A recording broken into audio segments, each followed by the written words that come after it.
정전 사태가 곳곳에서 현실이 되고 있습니다. 에어컨도 선풍기도 틀 수 없는 시민들은 차량 안으로 대피하기도 했습니다. 전력 수급 계속 비상이라 전국 대정전까지 우려됩니다. 이어석 전민영 기자입니다. 주택가 골목이 암흑에 휩싸였습니다.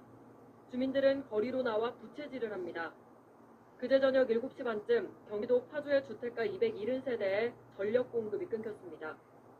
갑자기 정전이 되길래 되게 당황했고 당장 갈 수 있는 곳이 집밖에 없어서 친구 집에 갔습니다.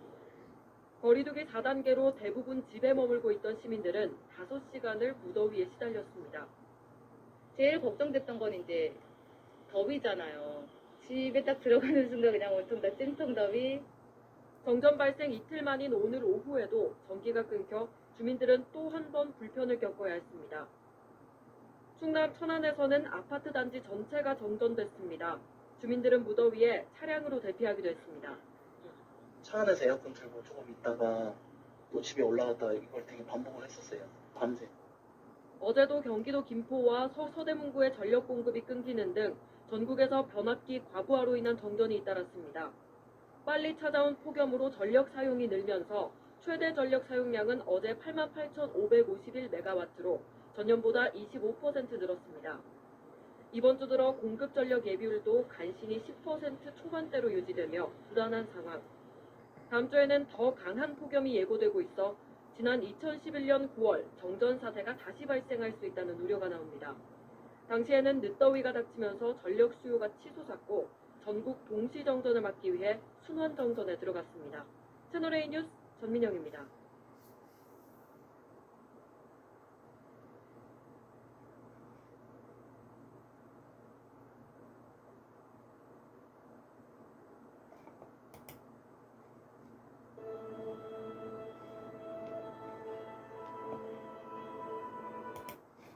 밤에도 식지 않는 열기에 전력 사용이 급증하고 있고 전기 설비가 고장나면서 정전이 잇따르고 있습니다. 경기도 안양의 한 아파트는 어젯밤 9시쯤 정전된 뒤 거의 만 하루 만에 복구됐습니다. 이 더위를 주민들이 어떻게 버텨냈을지 김건휘 기자가 취재했습니다. 냉동실 문을 열고 막 꺼낸 아이스크림. 포장을 뜯자 완전히 녹아 흐물흐물해진 설탕물이 나타납니다. 김치는 한강이고 냉동실은 아예 건너서 열어보지 못하고 하기만 그래서 베란다에 가만히 앉아있었어요. 한창 돌아가야 할 에어컨은 먹통. 30도를 넘는 폭염에도 어쩔 수 없이 집집마다 창문을 활짝 열어놨습니다. 진짜 많이 더웠어요. 에어컨도 못 키니까 해서 땀띠까지 났어요. 여기요. 어젯밤 9시 반쯤 경기도 안양의 한 아파트 단지에 전기가 끊겼습니다. 전력 사용량이 급증하면서 아파트에 낡은 변압기가 터진 겁니다. 결국 사람들이 직접 2톤 무게의 낡은 변압기를 꺼내고 새 변압기를 설치해 전력을 복구하는데 20시간 넘게 걸렸습니다. 인천 부평의 아파트 350세대도 어젯밤 8시 반부터 전기가 끊겼다가 2시간 뒤부터 순차적으로 복구됐습니다. 일부 세대는 새벽까지 전기가 들어오지 않았습니다. 지금 열대야가 엄청 심한데 문은 열었는데 되게 이제 더운 공기만 들어오고 그래가지고 되게 힘들었죠. 경기도 하남의 다세대 주택 40여 세대도 어젯밤 10시부터 2시간 넘게 정전되는 등 전국 곳곳에서 크고 작은 정전 사태가 이어졌습니다. 대부분 에어컨 사용으로 전력 사용량이 급증한 게 원인으로 조사됐습니다. 한국전력 측은 당분간 폭염과 열대야가 이어질 수밖에 없는 만큼 낡은 변압기나 전기 배선을 미리 정비해달라고 당부했습니다. MBC 뉴스 김건희입니다.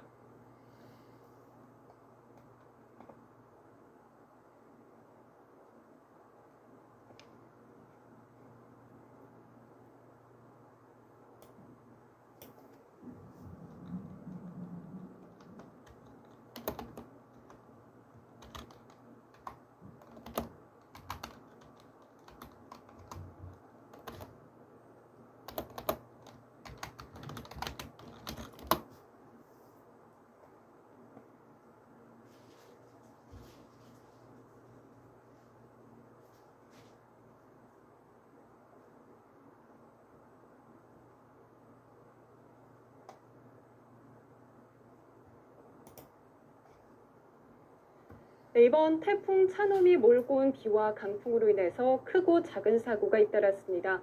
전봇대가 부러졌고 넘어진 가로수가 차량을 덮치기도 했습니다. 밤사이 사건 사고 소식을 박경준 기자가 전합니다. 위태롭게 기울어진 전봇대가 금방이라도 주택가로 쓰러질 듯합니다. 어제 저녁 7시쯤 울산시 남구 야음동의 한 주택가에서 전봇대가 부러졌습니다. 이 사고로 인근 주민 10여 명이 대피했지만 정전이나 인명피해는 없었습니다. 한전 관계자는 하부에 균열이 있던 전봇대가 강풍에 파손돼 기울어진 것 같다고 설명했습니다. 이에 앞서 오후 3시 반쯤에는 서울 서대문구 연희동 아파트 단지 내 가로수가 도로로 쓰러졌습니다. 이 사고로 아파트 주차구역에 주차돼 있던 승용차 한 대가 파손됐지만 인명피해는 없었습니다. 소방서 측은 가로수가 강풍에 쓰러진 것으로 보인다고 밝혔습니다. 화재 사고도 발생했습니다. 어제 오후 5시 50분쯤 서울 동작구 노량진동의 한 식당에서 불이 났습니다. 이 불로 37살 강모 씨 등 종업원 2명이 목 등에 화상을 입어 병원으로 옮겨졌고 식당 내부 20제곱미터가 소실돼 소방서 추산 530만 원의 재산 피해가 났습니다. 경찰은 주방에서 음식을 조리하다 과열로 불이 났을 가능성이 큰 것으로 보고 있습니다. 연합뉴스TV 박경준입니다. 유튜브 프리미엄에서는 동영 환상거품으로 첫 모금의 맛이 끝까지 한맥. 태풍이 상륙한 부산은 말 그대로 악몽 같은 밤을 보냈습니다. 도시 전체가 비바람에 휩쓸리면서 건물의 외벽이 뜯겨나가는가 하면 한 아파트에선 60대가 깨진 유리창에 닫혀 바다 출혈로 숨진 일도 있었습니다. KNN 정기영 기자가 피해 상황 취재했습니다. 상가 철제 셔터가 뜯어집니다. 파편이 여기저기 날아다니고 물탱크가 도로를 굴러다닙니다. 간판은 도로 한가운데에 떨어졌습니다. 태풍 마이삭이 상륙하기 전부터 부산은 이미 전쟁터로 변했습니다. 태풍이 부산에 채 접근하지도 않은 새벽 1시입니다. 굵은 나뭇가지 여러 개가 부러져 있고 간판이 곳곳에 떨어져 있습니다. 철제 셔터는 종이장처럼 찢어져서 도로 위를 굴러다닙니다. 날아온 돌멩이에 취재진의 차 유리창이 깨지기도 했습니다. 바람에 날린 현수막이 전봇대에 걸렸다가 큰 소리를 내며 타들어갑니다. 아파트 공사 현장에 크레인이 넘어졌고 건물 벽면 자재가 굉음과 함께 바닥으로 떨어집니다. 어디서 떨어졌나? 마이삭이 부산에 상륙한 새벽 2시 20분쯤 마린시티입니다. 강한 비바람이 휘몰아치고 가로수가 뽑혀나갔습니다. 몸을 가누기 힘들 정도의 비바람이 불고 있습니다. 가로수가 통째로 뽑혀 있고 어디서 날아오는지 모르는 파편과 돌멩이가 계속해서 날아옵니다. 인명피해도 잇따랐습니다. 사구의 한 아파트에서 깨진 유리창에 닫혀 과다 출혈로 67살 여성이 숨졌습니다. 흔들리는 유리창에 테이프를 붙이려 했던 것인데 119 신고 폭주로 접수가 지연됐던 것으로 알려집니다. 소지품을 주우려다 바람에 밀려 하천에 빠진 40대 여성이 구조됐고 부상자도 속출했습니다. 부산 소방본부에서 출동한 피해가 약 300건에 이르고 경찰이 접수한 신고만 1,050건이 넘는데 날이 밝으면서 더 많은 피해가 확인될 것으로 보입니다. KNN 정기영입니다.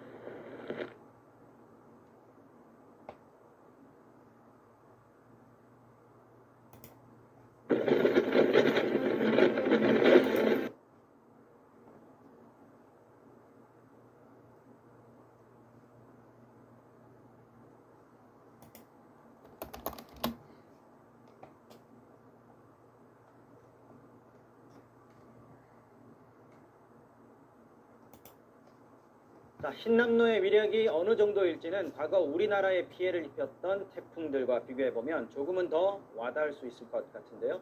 바람의 강도나 중심 기압만 놓고 보면 루사나 매미 등 역대 최악의 태풍들과 비교해서 강하면 강했지 더 약하진 않을 거란 전망입니다. 송기성 기자의 보도입니다. 가장 쓰라린 기억을 남긴 태풍은 2002년 8월 마지막 날 상륙했던 루사였습니다. 바람보다 비로 인한 피해가 더 컸습니다. 순간 최대 풍속은 초속 56.7m, 시속 204.1km로 역대 세 번째. 하지만 강릉에만 무려 870.5mm의 물폭탄을 쏟아부으며 기상 관측 이래 1일 최다 강수량을 기록하면서 2000년대 이후 최다인 246명의 인명피해 그리고 5조 원이 넘는 역대 가장 큰 재산 피해를 남겼습니다. 당시 전국의 66만 가구가 정전을 겪어야 했고 경부선 철도 일부가 물에 잠기기도 했습니다. 다음으로 큰 피해를 입혔던 태풍은 루사의 상처가 채 아물기도 전에 다음 해인 2003년 9월에 찾아온 매미입니다. 매미는 비보다 바람의 위력이 강했습니다. 이를 최다 강수량은 역대 6위였지만 순간 최대 풍속이 당시 풍속계의 상한선이던 초속 60m로 역대 가장 강력한 바람을 동반했습니다. 이를 최대 풍속도 초속 51.1m에 달해 건물 간판과 가로수가 맥없이 뽑혀나가고 1000톤에 달하는 항만 크레인도 한 방에 쓰러질 만큼 위력이 대단했습니다. 추석 연휴 마지막 날 우리나라를 휩쓸고 지나간 매미의 영향으로 모두 119명이 숨졌고 역대 두 번째로 큰 4조 2천억 원의 재산 피해가 발생했습니다. 태풍의 위력을 결정하는 중심기압 기준으로는 1959년 발생한 태풍 사라가 역대 1위입니다. 중심기압 951.1 헥토파스칼로 역대 최악인 849명의 인명피해를 남겼습니다. 중심기압이 낮을수록 위력이 강한데 앞서 언급했던 매미가 953.9 헥토파스칼, 루사는 962.6 헥토파스칼이었고 현재 북상 중인 흰남노는 제주 서귀포에 상륙하는 오늘 새벽 0시 기준 940에서 950 헥토파스칼의 역대 최대 강도가 예상되는 만큼 어느 때보다 철저한 대비가 필요해 보입니다. MBC 뉴스 송기성입니다. 칼로리 쫙 빠졌다. 칼로리 50%빵. 탄생 딜라이트 로 칼로리. 태풍 흰남노로 큰 상처를 입은 경북 포항에는 어디에서부터 손을 써야 할지 모를 만큼 처참하게 무너지고 물에 잠긴 곳이 많습니다. 저희 취재진이 어제 오늘 태풍 피해가 큰 지역 상황을 돌아봤습니다. 신정은 기자입니다. 통영에서 시작해 마산, 창원 등 어제 새벽부터 태풍 흰남노의 경로를 추적했습니다. 울산으로 태풍이 빠져나갔다는 소식이 들릴 때쯤 경주 요금소 쪽 도로가 점점 막히기 시작하더니 운전자들이 반대로 걸어옵니다. 왜 그래요? 막혔나요? 근데 못 나가지. 앞에 차 들어가지 못해. 막히갖고. 왜 통제를 안 해요? 물에 빠져. 완전히 꽉 막혀서 오도 가도 못하는 상황이 됐습니다. 일단 가서 좀 상황도 같이 지켜봐야 될 것 같습니다. 정체가 시작된 곳을 찾아 한참 걸으니 형산강이 흘러넘쳐 이게 도로인지 강인지 알기 어려울 정도. 도로 곳곳이 침수되면서 차들이 나아가지 못한 겁니다. 바퀴가 물에 잠겼는데도 무리해서 회차를 시도하는 아찔한 상황까지 목격했습니다. 가장 피해가 컸던 경북 포항. 도로 위 차들이 마구 뒤엉켜 주차장을 방불케 합니다. 바퀴 틈엔 풀과 나무가 단단히 엉켰습니다. 저지대 주택가는 아예 뻘이 돼버렸습니다. 이게 복벌레 그러면은 잘 모르겠습니다. 짐도 거의 대부분 다 못 쓰잖아요. 다 구입을 해야 되고 임시 거처도 없을 뿐더러 그래서 막막합니다. 수상 도시처럼 변해버린 시장 골목. 물이 빠진 곳부터 복구는 시작했지만 막막하기만 합니다. 바닥 청소 물 빼는 거 먼저고 그 다음에는 가전제품들 이제 고칠 수 있는지 일단은 청소해보고 뭐 영업 관계는 뭐 그때 가봐야 할 것 같고. 순식간에 범람하며 주변에 큰 인명피해를 냈던 냉천. 그 위를 지나는 다리는 완전히 휘어졌습니다. 냉천과 가까운 대형마트로 향했습니다. 네, 날씨는 이제 좀 맑아졌는데 지금 도로 위에 젖어서 쌓여있던 흙먼지들이 막 흩날리면서 숨쉬기가 어려울 정도입니다. 좀만 더 들어와서 보시면 이게 가로등입니다. 그런데 뿌리째 뽑혀서 솟아있고 여전히 이렇게 하천에서 넘어왔던 이 나무들 다 엮여 있어서 태풍 당시 상황이 얼마나 심각했는지 그 위력을 실감할 수 있습니다. 현관문부터 대형 바퀴가 나뒹굴고 마트 주차장은 폭격을 맞은 듯 폐허가 됐습니다. 저희 취재진이 범람했던 냉천을 따라서 6km 정도 더 올라왔습니다. 그런데 이렇게 통제선이 쳐져서 더 진입하지 못하게 되어 있는데요. 보니까 도로가 완전히 무너져서 끊겼고 나무가 송두리째 뽑혀서 덮쳐 있습니다. 하천 상류 둑이 무너지면서 공장 집안 곳곳이 붕괴됐습니다. 이대로 계속 놔두면은 건물 자체가 지금 넘어가게 생겼어요. 지금 밑으로 자꾸 물이 빠져나가니까요. 바로 옆 다른 공장 건물 반쯤이 무너져 내렸습니다. 선뜻 복구에 나서기도 위험할 정도라 일상을 회복할 날은 요원합니다. 부업도 마찬가지고 안전이 지금 위태위태한 입장인데도 어떻게 해야 될지를 모르겠더라고요. 지금 단수 단전 다 돼 있는 상태라 가지고 아무것도 못 하고 있어요. SBS 신정은입니다. 네, 안녕하십니까. 김현우입니다. 더 많은 뉴스와 라이브 이벤트를 보고 싶으시면 화면 오른쪽을 눌러서 구독해 보시길 바라겠습니다. 또 저희 SBS 앱을 다운로드 하시면 속보 알림도 받아보실 수 있습니다. 항상 저희 SBS 뉴스를 시청해 주셔서 대단히 고맙습니다.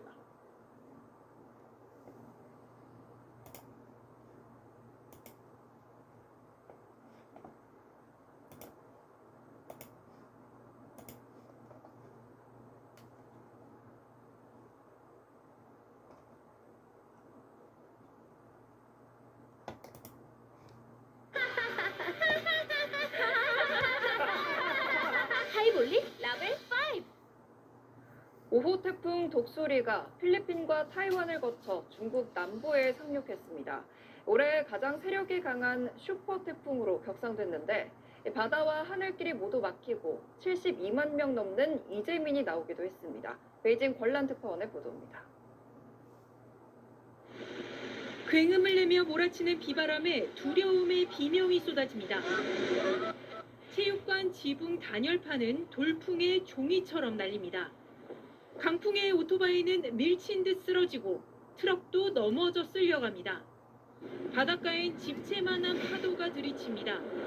5호 태풍 독수리가 중국 남부 푸젠성을 강타했습니다. 필리핀과 타이완을 거치며 세력이 약해질 거란 예상은 빗나갔습니다. 지난 2016년 중국을 강타했던 슈퍼 태풍 무란티에 이어 두 번째로 강력한 태풍이라고 중국 기상당국은 밝혔습니다. 我身边的这些行道树呢，就在刚才已经发生了一个倒伏。那么现在呢，大家可以看到整条路延伸下去呢，其实很多的树呢都已经被吹歪了。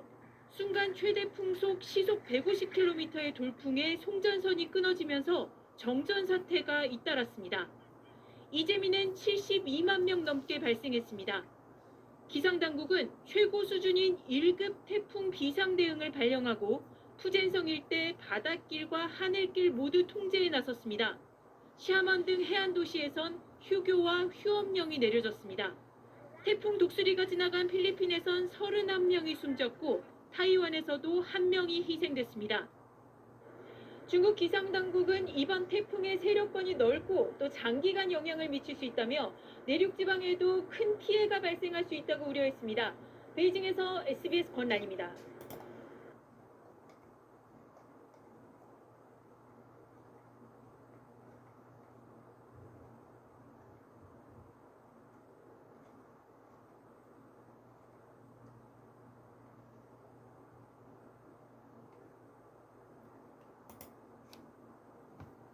일본 오키나와를 강타하며 중국 쪽으로 향하던 제6호 태풍 카눈이 이번 주말 다시 일본 쪽으로 방향을 틀 것으로 예보됐습니다. 중국도 동북부 지방의 폭우 피해가 계속되고 있습니다. 도쿄 지종익 특파원의 보도입니다. 오키나와 남쪽 섬 바닷가, 거센 파도와 강풍이 연이어 몰아칩니다.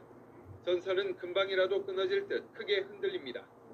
오키나와 나하시에서만 260곳의 신호등이 작동을 멈췄습니다.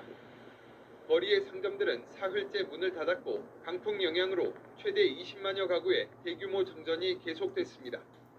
집에서 촛불을 켜고 있다가 불이 옮겨 붙으면서 89살 여성이 숨지는 등 태풍 카눈의 영향으로 지금까지 2명이 사망했습니다. 부상자도 60명이 넘었습니다. 오키나와 일부 지역에선 8월 하루 강수량으론 최대치를 기록했습니다. 중국 쪽으로 향하고 있는 카눈은 이번 주말쯤 다시 동쪽으로 방향을 틀어 오키나와 일대에 또 영향을 줄 것으로 예보됐습니다. 사흘가량 강한 비바람이 계속되면서 토사 붕괴 등 추가 피해가 우려되는 상황입니다. 強い勢力を維持したまま東に進む見込みで、沖縄地方や奄美地方ではあさって以降も大荒れや荒れた天気となり、台風の影響が長引く恐れがあります。 제5호 태풍 독수리가 쓸고 간 중국에선 하얼빈 등 동북부 지방으로 폭우 전선이 이동하면서 침수 피해가 계속되고 있습니다. 중국 관영 CCTV는 동남부 저장성 해안가가 태풍 카눈의 간접 영향권에 들면서 관광지가 폐쇄되고 어선들이 항구로 대피했다고 전했습니다. 도쿄에서 KBS 뉴스 지종익입니다. 힘을 가득 do it, do it, 다음을 가득 좋아지게 느껴질 채로 Cause I can do it SOL 6호 태풍 카눈이 며칠째 일본 오키나와에 머물면서 피해가 속출하고 있습니다. 대규모 정전이 이어지면서 촛불을 켜고 지내던 노인이 화재로 숨지는 일도 있었습니다. 도쿄에서 현영준 특파원이 취재했습니다. 6호 태풍 카눈이 며칠째 머물고 있는 일본 오키나와 곳곳에서 건물이 무너지거나 땅이 무너져 내렸고 지붕이 날아갔습니다. 강풍과 폭우에 전기 공급이 끊긴 오키나와 도심의 밤거리엔 칠흑 같은 어둠이 덮쳤습니다. 어두운 도로 곳곳엔 바람에 쓰러진 가로수가 길을 막고 있어 교통사고의 우려도 큽니다. 전체 가구의 3분의 1이 전기가 끊겼던 오키나와는 아직도 12만 가구가 정전 상태. 불이 나가 촛불을 켰던 89세 노인이 화재로 사망하는 등 피해도 속출했습니다. 해안 지역에서도 태풍이 물러나지 않아 피해 복구에 나서지 못하면서 여기저기 쓰러진 가로수가 방치돼 있고 신호등마저 고장나 차량 운행도 쉽지 않습니다. 어제까지 모든 항공기 운항이 중단됐던 오키나와 나하 공항은 오늘부터 일부 노선 운항을 재개했습니다. 우리나라 관광객을 포함해 발이 묶였던 약 4만 명이 귀갓길에 나설 것으로 보이는데 오전부터 공항 카운터엔 항공권을 구하려는 사람들로 장사진을 이뤘습니다. 今日の夕方は取れてるんですけど、ちょっと怖いので、ちょっとキャンセル待ちにまた並んで取ろうかなと思って、もう帰りたい。 일본 기상청은 태풍 카눈이 다음 주 일본 규슈와 시고쿠 지역을 거쳐 일본 열도의 아래쪽을 따라 이동할 것으로 내다봤습니다. 태풍의 세기가 여전히 강한 상태라 얼마 전 심각한 비 피해를 입은 후쿠오카 지역 주민들의 우려가 커지고 있습니다. 도쿄에서 MBC 뉴스 현영준입니다.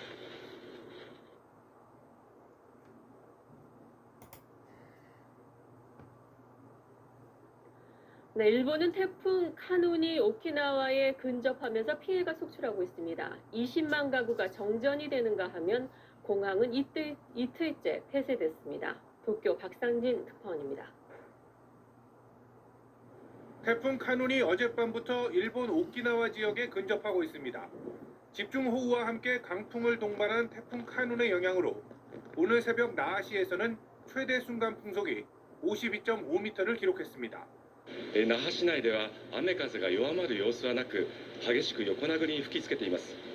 오키나와 전체 가구의 3분의 1이 넘는 20만 7천여 가구의 전기 공급이 끊기기도 했습니다. 내일 새벽 6시까지 오키나와 지역에 최대 200mm의 비가 내릴 것으로 예상되고 있습니다. 인명피해도 잇따랐습니다. 어젯밤 10시 15분쯤 오키나와 섬 북부 오기미 마을에서는 무너진 차고에 깔린 90대 남성이 사망했고 10여 명의 부상자도 발생했습니다. 주택 지붕이 날아가거나 유리창이 깨졌다는 신고는 물론 휴대전화 등 통신 상황이 좋지 않다는 신고도 접수됐습니다. 나하시에서는 어제 시내 15만 8천여 세대 31만여 명에 대해 피난 지시가 발령됐습니다. 시내 교통수단인 버스와 모노레일은 어제부터 운행을 하지 않고 있습니다. 나하 국제공항 또한 이틀째 문을 열지 않아 약 420편의 항공기가 결항했습니다. 항공기 결항으로 적어도 6만 5천 명 이상이 영향을 받을 것으로 일본 언론은 예상했습니다. 높은 파도로 선박 운항도 중단돼 제철을 맞은 오키나와산 망고의 출하 작업도 중단됐습니다. 일본 기상청은 되도록 외출을 하지 말고 하천 침수 피해 등에 주의해 줄 것을 당부했습니다. 도쿄에서 SBS 박상진입니다.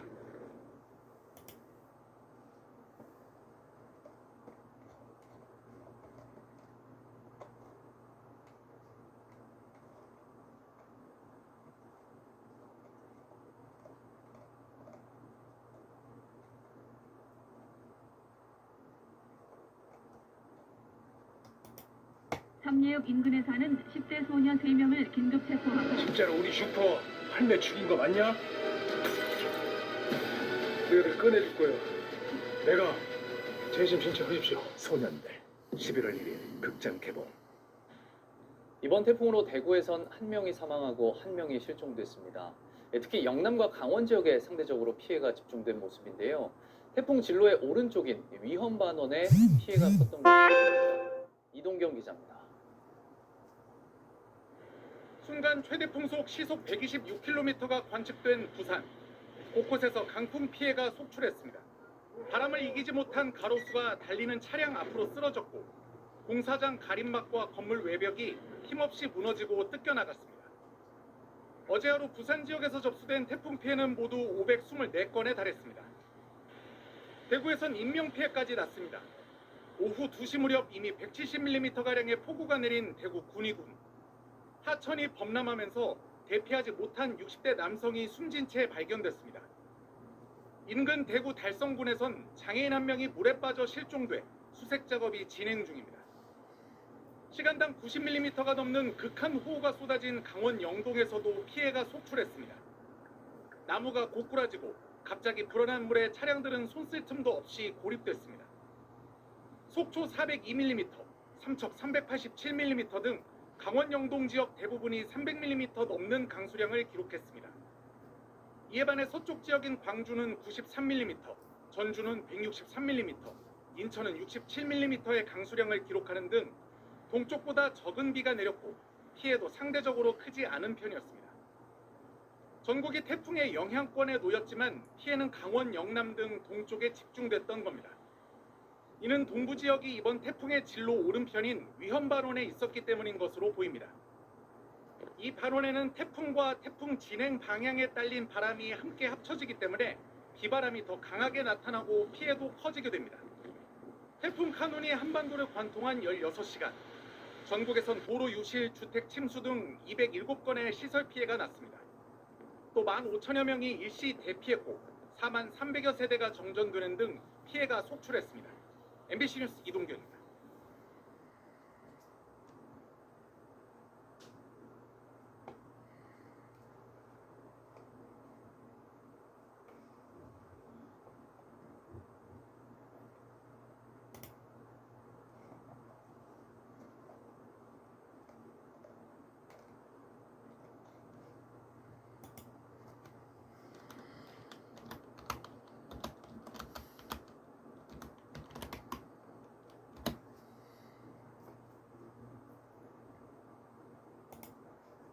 네, 이번엔 태풍입니다. 6호 태풍 카눈이 다음 주 중후반 동해로 북상할 것으로 예고됐습니다. 강원 영동과 영남 동해안, 울릉도와 독도가 직접 영향권입니다. 기상재난기자 연결해 자세한 태풍 전망 알아보겠습니다. 김민경 기자. 네, 김민경입니다. 네, 태풍 소식 전해주시죠. 네, 6호 태풍 카눈은 현재 일본 오키나와 북서쪽 약 170km 해상에서 강한 세력을 유지하며 동쪽으로 이동하고 있습니다. 이 태풍은 일본 규슈 남쪽 해상을 향해 이동하다 다음 주 월요일인 7일 북쪽으로 급격하게 방향을 틀 걸로 보입니다. 이후에는 일본 규슈를 관통해 10일에는 울릉도 남동쪽 해상까지 진출하겠습니다. 이번 태풍은 기상청이 참고하는 수치예보 모델이 예측하는 태풍 경로가 매일 변할 만큼 변동성이 큰데요. 하지만 현재 수치예보 모델 전부 동해로 북상하는 걸로 모의하고 있는 만큼 울릉도와 동해안이 태풍 직접 영향권에 들 가능성이 커진 상황입니다. 네, 그럼 언제 어느 지역이 태풍 영향권에 드는 건가요? 네, 지금 경로대로라면 태풍이 다음 주 목요일인 10일 오전 9시에는 울릉도 남동쪽 약 40km 부근 해상에 위치할 걸로 보입니다. 태풍과 가까운 울릉도와 독도는 초속 25m 이상의 폭풍 반경에, 동해안 일부 지역은 초속 15m 이상의 강풍 반경 안에 들게 되는데요. 다음 주 월요일부터 목요일 사이에는 태풍의 영향으로 강원 영동과 영남 동해안에 비가 내릴 걸로 보입니다. 특히 태풍에 가까워지는 다음 주 수요일과 목요일에는 많은 비가 집중되고 강한 바람이 불 걸로 보여 대비가 필요합니다. 문제는 동해안 수온입니다. 수온이 높을수록 태풍의 에너지원이 될 수 있는 수증기량이 많아지는데요. 현재 동해안의 수온이 27에서 29도로 평년보다 3, 4도 정도 높습니다. 이 때문에 태풍이 북상하면서 약해지지 않고 강한 세력을 유지할 가능성이 커 각별한 주의가 필요합니다. 기상청은 태풍 진로의 변동성은 아직도 큰 상황이지만 동해로 상륙해 강한 비바람 피해가 우려된다며 앞으로 발표되는 태풍 정보에 주의를 기울여달라고 당부했습니다. 지금까지 YTN 김민경입니다.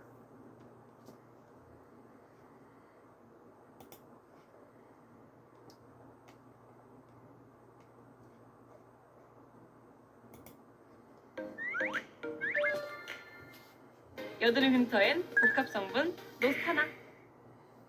다음 소식입니다. 당초 일본을 관통하는 것으로 예측됐던 6호 태풍 카눈이 다시 방향을 틀어 다음 주 수요일 우리나라 동해상으로 북상할 것으로 전망되고 있습니다. 유현준 기자입니다. 제6호 태풍 카눈이 다음 주 수요일 동해상으로 진입할 전망입니다. 현재 카눈은 일본 오키나와 북북서쪽 약 140km 부근 해상에서 강한 세력을 유지하며 동쪽으로 이동하고 있습니다. 기상청은 다음 주 월요일인 7일 카눈이 북진을 시작해 9일 새벽 규슈에 상륙한 뒤 오후부터 밤 사이에 동해로 진출하겠다고 밝혔습니다. 태풍과 가까운 울릉도와 독도는 초속 25m 이상의 폭풍 반경에, 동해안 일부 지역은 강풍 반경 안에 들겠습니다. 중심이 해안선에서 100km 떨어져 이동할 것으로 예측됐지만 한반도 상륙 가능성도 배제할 수 없는 상황입니다. 현재 동해안 수온은 평년보다 3에서 4도가량 높은 수준인데 태풍의 재료가 되는 수증기량이 많아져 강한 세력을 유지할 가능성이 높아졌습니다. 카눈의 예상 진로는 조금씩 우리나라 쪽으로 이동했습니다. 유럽의 예측 모델들은 지난 3일 오전 발표된 경로보다 서쪽인 우리나라 방향으로 이동한 결과를 내놓고 있습니다. 북태평양 고기압 세력이 강할 때는 태풍의 진로가 서쪽으로 조금씩 밀리는 경향이 수치예보 모델 모의 결과로 나타나고 있습니다. 태풍의 간접 영향으로 다음 주 월요일부터 나일간 강원 영동과 경상권 동해안을 중심으로 비가 내리겠습니다. 특히 수요일부터 목요일 사이에는 강한 비바람이 예상됩니다. 또 태풍의 영향으로 제주도와 남해안, 서해안 지역에는 너울이 계속 유입되고 있어 각별한 주의가 필요합니다. 한편 태풍이 덥고 습한 공기를 밀어올리면서 당분간 폭염과 열대야가 지속되겠습니다. MBC 뉴스 유현준입니다.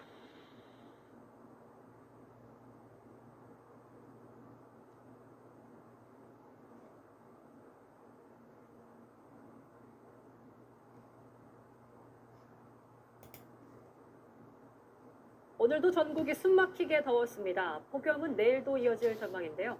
이런 가운데 일본 오키나와를 휩쓴 6호 태풍 카눈의 움직임이 심상치 않습니다. 다음 주쯤 우리나라도 영향권에 들 수 있다는 예측이 나옵니다. 김지아 기자의 보도입니다. 양산을 쓰고 그늘을 찾아봐도 숨막히는 열기를 피하기가 어렵습니다. 가만히 서 있어도 땀이 쏟아지는 날씨에 오늘 전국 대부분 지역에 폭염 경보가 발효됐습니다. 서울은 낮 기온이 35도까지 올랐고 대구는 37도, 강릉은 사람의 체온보다 높은 39도까지 올랐습니다. 잼버리 행사가 열리는 새만금 일대의 낮 최고 기온도 35도에 육박했습니다. 내일도 더위는 이어져 서울 낮 35도, 대구, 광주는 36도까지 오르겠습니다. 기상청은 무더운 날씨가 이어지니 야외 활동을 자제하고 수분과 염분을 충분히 섭취하라고 권고했습니다. 이런 가운데 제6호 태풍 카눈이 일본 오키나와 북서쪽 해상을 지나고 있습니다.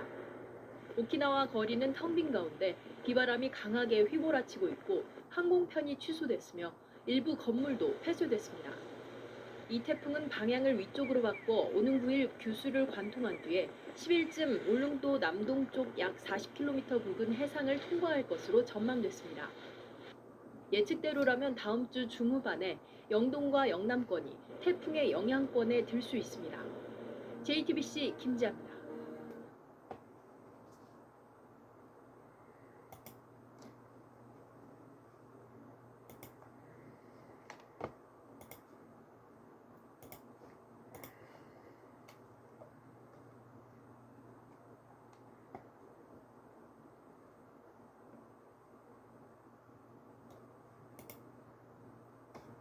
제6호 태풍 카눈은 한반도 중심부를 관통하며 동서를 가리지 않고 우리나라 전역에 큰 피해를 낼 것으로 우려되고 있습니다. 그동안 어떤 태풍이 우리나라를 지나갔고 얼마나 큰 피해를 남겼는지 이상현 기자가 정리했습니다. 우리나라에서 역대 가장 큰 피해를 낸 태풍 빅3는 사라와 루사, 매미입니다. 2000년대 들어 가장 많은 피해가 발생한 건 바로 루사입니다. 지난 2002년 8월 30일부터 사흘간 강원 지역을 집중적으로 강타해 246명의 인명피해와 5조 1000억 원의 재산 피해를 냈습니다. 루사 때문에 강릉 지역에는 하루 870.5mm의 물폭탄이 쏟아져 우리나라 역대 1강수량 최고치를 기록했습니다. 이듬해 9월에는 바람의 태풍으로 불린 매미가 경남 지역에 상륙했습니다. 순간 최대 풍속 초속 60m의 강풍과 500mm의 비를 뿌리면서 4조 원이 넘는 피해가 발생했습니다.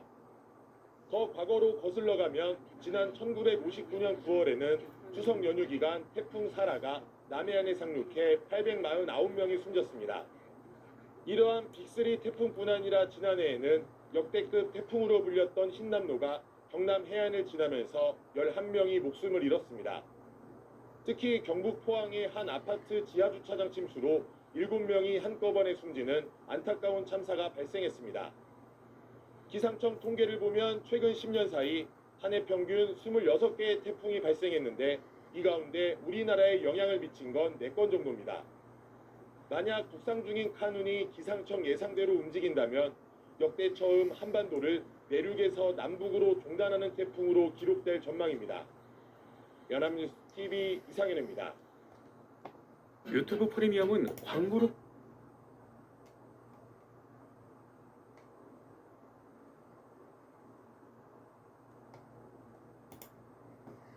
유코 태풍 카눈이 이번 주 중반 이후 동해로 북상합니다. 이동 경로가 변할 가능성은 있지만 동해안과 울릉도, 독도는 태풍의 직접 영향권에 들게 됩니다. 특히 동해의 수온이 높아서 태풍이 강한 세력을 유지하며 강력한 비바람 피해가 우려됩니다. 김민경 기자입니다.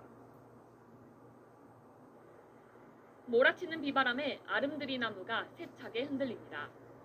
거친 바람 속 하늘이 뚫린 듯 굵은 장대비도 쏟아집니다.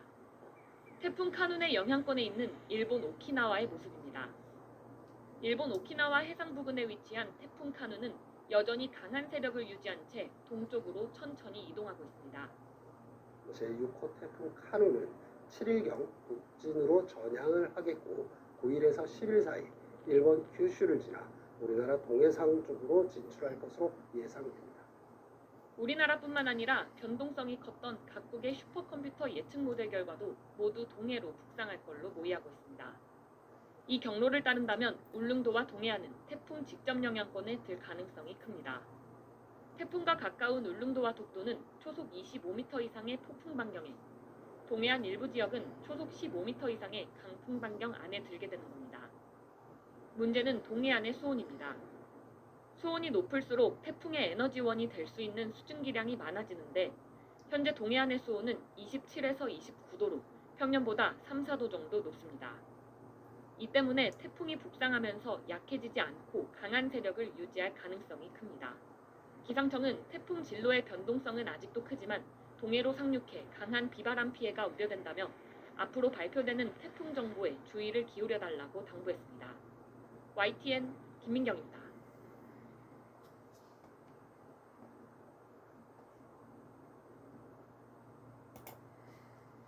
이런 폭염의 기세는 앞으로도 계속 강해질 것으로 보입니다. 심지어 북상 중인 태풍마저도 폭염을 강화시킨다고 합니다. 폭염과 태풍 전망을 이세훈 기상 전문 기자가 자세히 전해드립니다. 연신 흐르는 땀을 닦아봅니다. 일부 산간을 제외한 전국으로 폭염 경보가 확대된 가운데 서울은 33도를 넘는 폭염이 닷새째 이어지겠습니다. 잠시 쏟아지는 소나기도 더위에 습기를 더할 뿐입니다. 밤새 종일 에어컨을 틀어야 될 정도로 지금 심각해요. 또 소나기가 내리고 나면 원래 좀 비가 오고 나면 좀 시원해질 거라고 생각을 하는데 오히려 더 그냥 찝찝한 기분이라 그럴까? 실제로 소나기가 내리며 기온은 내려갔지만 습도는 오히려 더 높아졌습니다. 햇빛이 나면 체감하는 무더위는 더 심해집니다. 폭염은 갈수록 기세를 더하며 더 더워질 것으로 보입니다. 오늘은 한낮 기온이 어제보다 1도에서 2도 더 오르고 남부지방은 대부분 36도를 웃돌 것으로 보입니다. 폭염은 이번 주를 지나 다음 주까지도 길게 이어질 전망입니다. 북상 중인 6호 태풍이 폭염을 강화시킬 것으로 분석됐기 때문입니다. 중국으로 향할 것으로 예측됐던 6호 태풍 카눈은 목요일부터 북상 속도를 줄이고 방향을 틀 것으로 예측됐습니다. 이때 품었던 열대 열기를 한반도 쪽으로 밀어 올릴 것으로 전망됩니다. 우리나라 쪽으로는 이 태풍의 위험 반응에서부터 들어오는 뜨거운 열기가 지속적으로 주입되는 그러한 환경이 되기 때문에 이후 태풍 카눈의 진로는 중국 상륙에서 일본 규슈까지 다양하게 분석되고 있습니다. 기상청은 현재 태풍 진로의 불확실성이 너무 크다며 예측의 정확도가 높아지는 시점을 주말쯤으로 예상했습니다. KBS 뉴스 이세용입니다.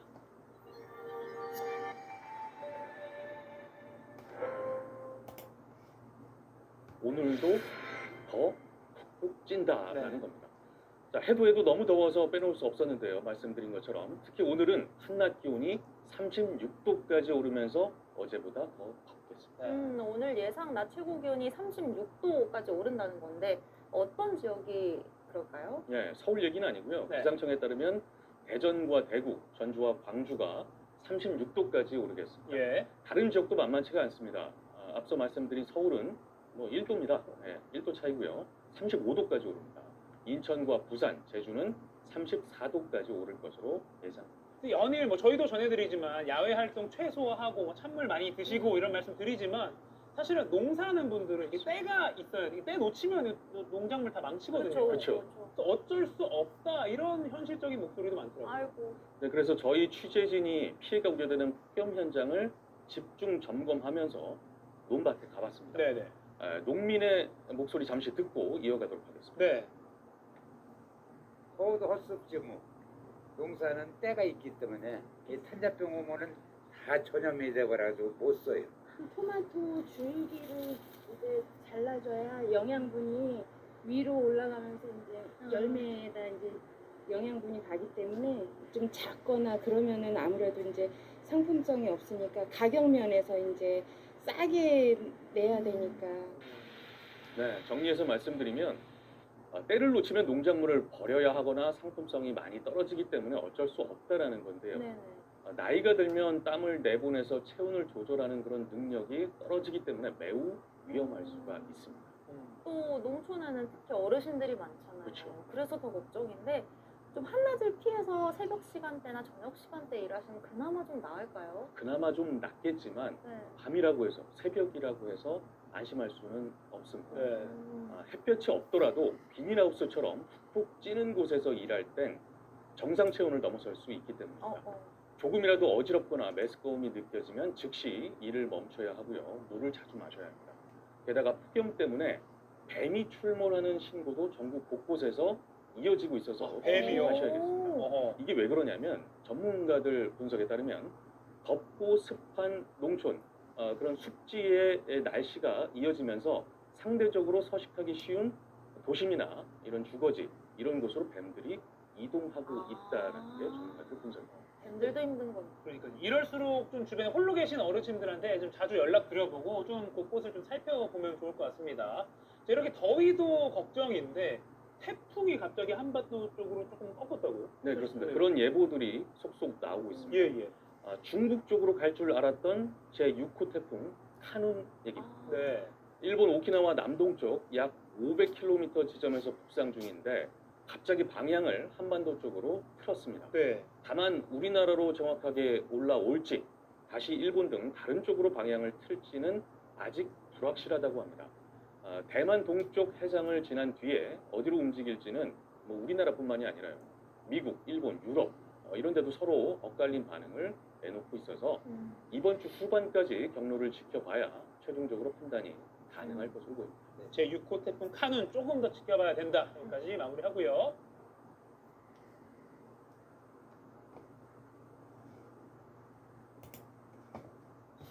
We will go far away. With Condor you have never seen before. The best ball for distance performance. Condor. This is our Vic picture. All new Volvic. Condor. 시청자 여러분 안녕하십니까? 불볕더위가 오늘도 기승을 부릴 것으로 예상되는 가운데 이번 주엔 전국이 6호 태풍 카눈의 직접 영향권에 들 것으로 보입니다. 기상청은 카눈이 강도 중의 태풍으로 세력을 유지하면서 오늘 10일쯤 부산 인근 해상에 온 뒤에 한반도를 관통할 것으로 예보했습니다. 첫 소식 이상배 기자입니다. 6호 태풍 카눈은 현재 일본 오키나와 북동쪽 해상을 지나고 있습니다. 카눈은 중심기압 970헥토파스칼로 초속 35m의 강풍을 동반하고 있는 것이 특징입니다. 카눈의 영향으로 오키나와엔 어제 정오부터 오후 1시까지 시간당 49mm의 폭우가 쏟아졌습니다. 강풍도 몰아치면서 항공편도 모두 결항돼 이틀째 하늘길도 묶인 상태입니다.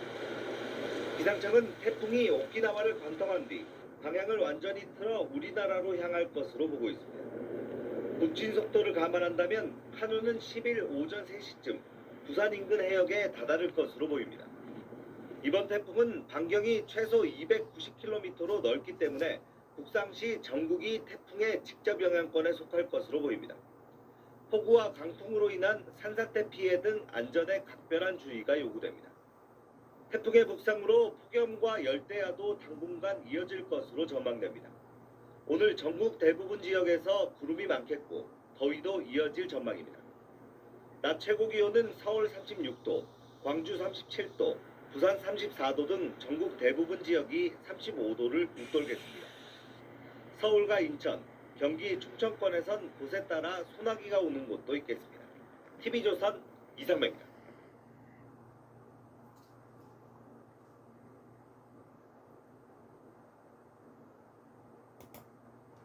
제6호 태풍 카눈이 진로 방향을 조금 틀었습니다. 어제까지만 해도 동해상에서 북상할 것으로 봤는데 한반도 쪽으로 더 붙어서 올라와 국내를 관통할 것으로 예보됐습니다.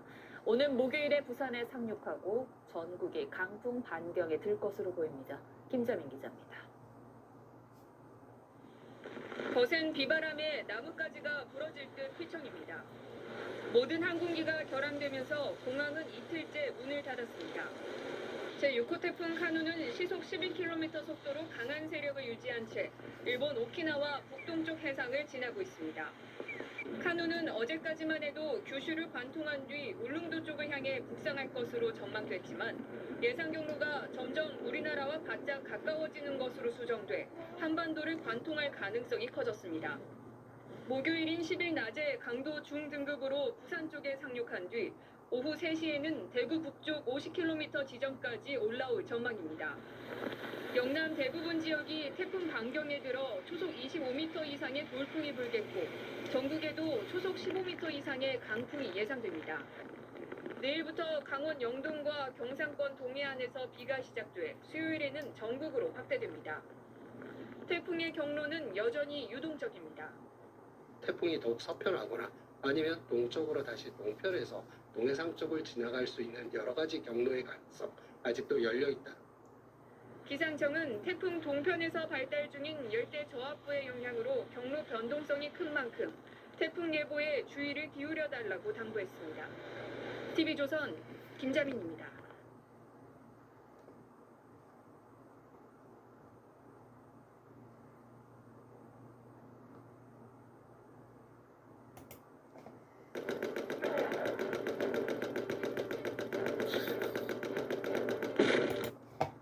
호 태풍 카눈의 경로가 심상치 않습니다. 당초 태풍 카눈은 중국에 상륙할 것으로 전망됐는데 주 후반쯤 한반도가 있는 오른쪽으로 방향을 틀 것이란 보도입니다. 기상당국도 태풍의 영향 가능성이 있는 만큼 상황을 예의주시하고 있습니다. 김재원 기상전문기자입니다. 태풍 카눈은 며칠 사이 폭발적으로 세력을 키웠습니다. 카눈은 앞으로 열 에너지가 풍부한 바다를 지나면서 최대 풍속 초속 50m에 달하는 매우 강태풍으로 몸집이 더 커질 전망입니다. 당초 예상보다 태풍이 강력해지고 있는 가운데 경로에도 큰 변화가 생겼습니다. 태풍 카눈은 발생 이후 줄곧 중국을 향할 것으로 예측됐습니다. 하지만 주 후반 일본 오키나와를 지난 뒤 한반도가 위치한 오른쪽으로 방향을 크게 틀 것으로 예보가 바뀌었습니다. 태풍 전면에 등장한 열대 상층 기압골이 태풍 진행을 막아서면서 북상 속도가 크게 느려졌습니다. 카눈이 정체하는 동안 태풍을 견인하는 주변 환경도 바뀌면서 기존 예측과 다른 방향으로도 태풍의 길이 열리게 된 겁니다. 북서쪽으로부터는 태풍의 진행 방향에 반대가 되는 맞바람이 지금 강하게 불기 시작을 했습니다. 앞으로 이렇게 태풍이 굉장히 느리게 진행을 하게 되면서 이 주변에 있는 기압계 변화와 더불어 태풍의 진로가 굉장히 유동적으로 변하고 태풍이 한반도로 올라올지 방향을 더 틀어 일본을 향할지는 정체가 풀려야 알 수 있기 때문에 아직은 더 지켜봐야 합니다. 기상청은 태풍 진로가 매우 유동적인 상황이라며 최신 기상 정보를 확인해 줄 것을 당부했습니다. 연합뉴스 TV 김재훈입니다.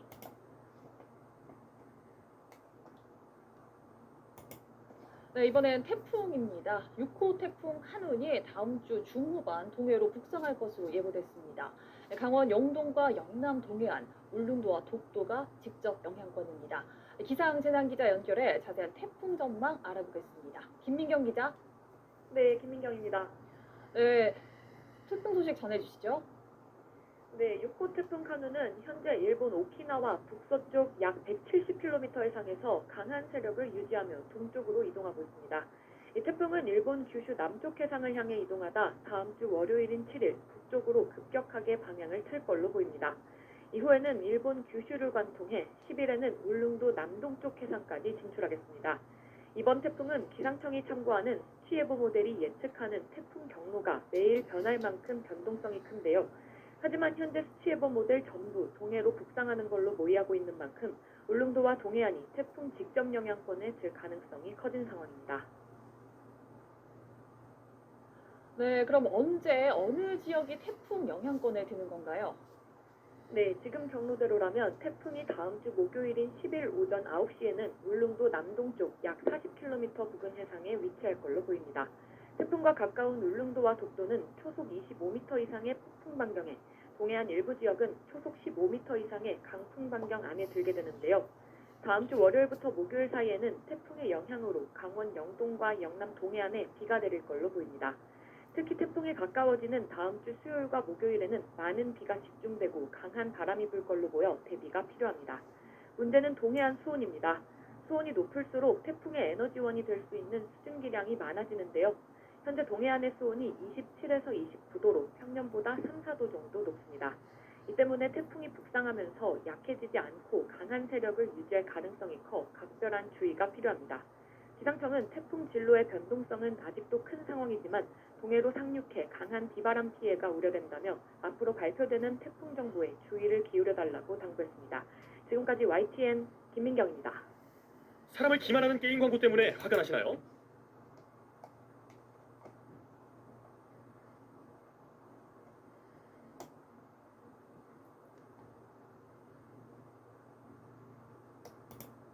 절기상 상강인 오늘 중부 곳곳에 가을비가 내리겠습니다. 비의 양이 많지는 않지만 돌풍과 벼락을 동반하며 요란하게 쏟아지는 곳이 있겠습니다. 다음 달에도 날씨 변덕이 무척 심할 것이란 전망입니다. 김재용 기자입니다. 때이른 추위가 찾아온 지난 주말, 중부의 기온이 영하로 곤두박질했고 설악산 등에서는 첫눈이 관측됐습니다. 하지만 주말이 지나자 추위는 금세 물러났고 꺼낸 패딩 점퍼를 다시 넣어야 할 만큼 기온이 쑥 올랐습니다. 서리가 내린다는 절기상 상강에는 다시 날씨가 변덕을 부립니다. 서울 등 중부를 중심으로 10mm 안팎의 비가 예상되는데 돌풍과 우박을 동반하며 요란하게 쏟아지겠습니다. 비의 양은 많지 않겠지만 24일 오후 수도권을 중심으로 쌀락 우박이 떨어지는 곳이 있겠으니 주의 바랍니다. 들쑥날쑥한 가을 날씨는 다음 달에도 이어질 전망입니다. 기상청은 올해 11월 평균 기온이 예년보다 높을 확률이 크다고 내다봤습니다.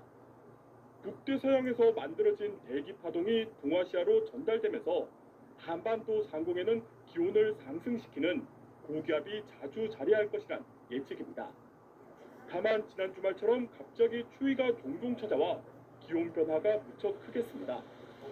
올해도 북극 해빙이 많이 녹았는데 느슨해진 제트기류가 남하할 때 일시적으로 한반도에 강한 한기가 유입될 것으로 보입니다.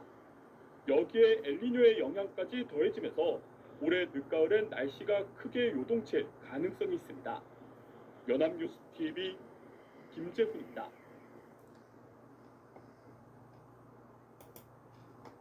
내일 중부와 호남 곳곳에 요란한 비가 내리겠습니다. 천둥, 벼락과 함께 일부 지역에는 우박이 떨어지는 곳도 있겠습니다. 모레 새벽 비가 그친 후엔 완연한 가을 날씨를 되찾겠습니다. 이마경 기자입니다. 아침 저녁은 제법 쌀쌀하지만 낮에는 겉옷을 벗어도 될 정도로 포근한 요즘. 선선한 바람을 느끼며 바깥 활동을 하는 사람도 많아졌습니다. 내일부터는 중부와 호남을 중심으로 비가 내리겠습니다. 경기 북부에 최대 40mm, 강원 영서 30mm, 충청과 호남에 20mm 안팎의 강수량이 예상되는데 비의 양은 적지만 대기 불안정으로 인해 벼락이 치고 곳에 따라선 우박도 떨어지겠습니다. 기압골의 영향으로 26일 오후부터 수도권과 강원 영서, 충청권, 전라권을 중심으로 비가 내리겠고 돌풍과 천둥, 번개, 우박을 동반하는 곳도 있겠습니다. 또한 동풍의 영향으로 27일 강원 영동과 경북 동해안에도 비가 내리는 곳이 있겠습니다. 지난 15일 충북 음성에는 가을비와 함께 우박이 쏟아졌는데 내일도 기상 조건이 비슷해 당시처럼 2cm 안팎의 손톱만한 우박이 떨어질 가능성이 있습니다. 비가 그친 후에는 다시 일교차 큰 완연한 가을 날씨가 찾아옵니다. 다만 내륙에 가시거리 1km 미만의 짙은 안개가 낄 것으로 예보돼 안전사고에 유의가 필요합니다. 연합뉴스TV 임하경입니다.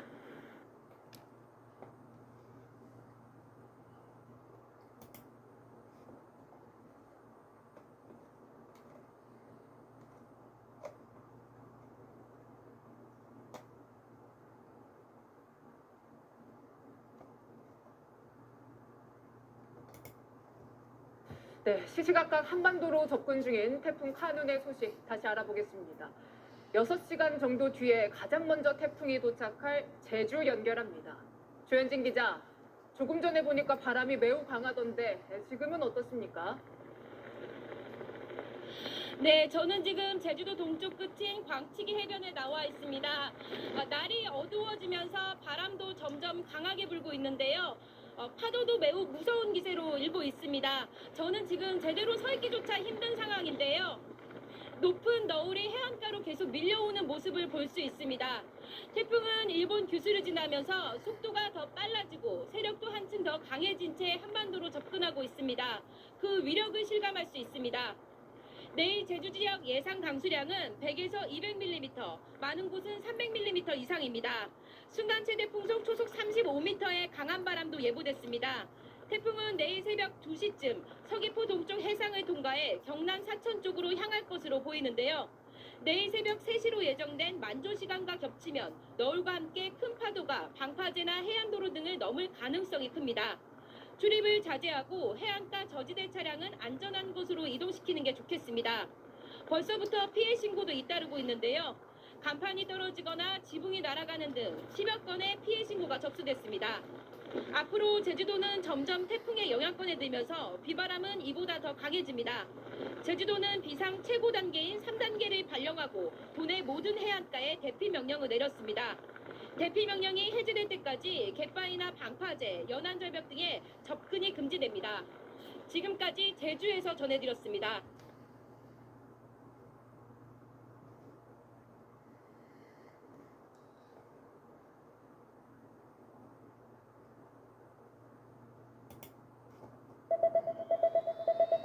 왜 버텨? 답이 있는데. 마그랩 포 스트레스. 스트레스로 인한 피로는 풀고 활력은 채우고. 마셔봐. 답이 되는 마그랩. 부채표.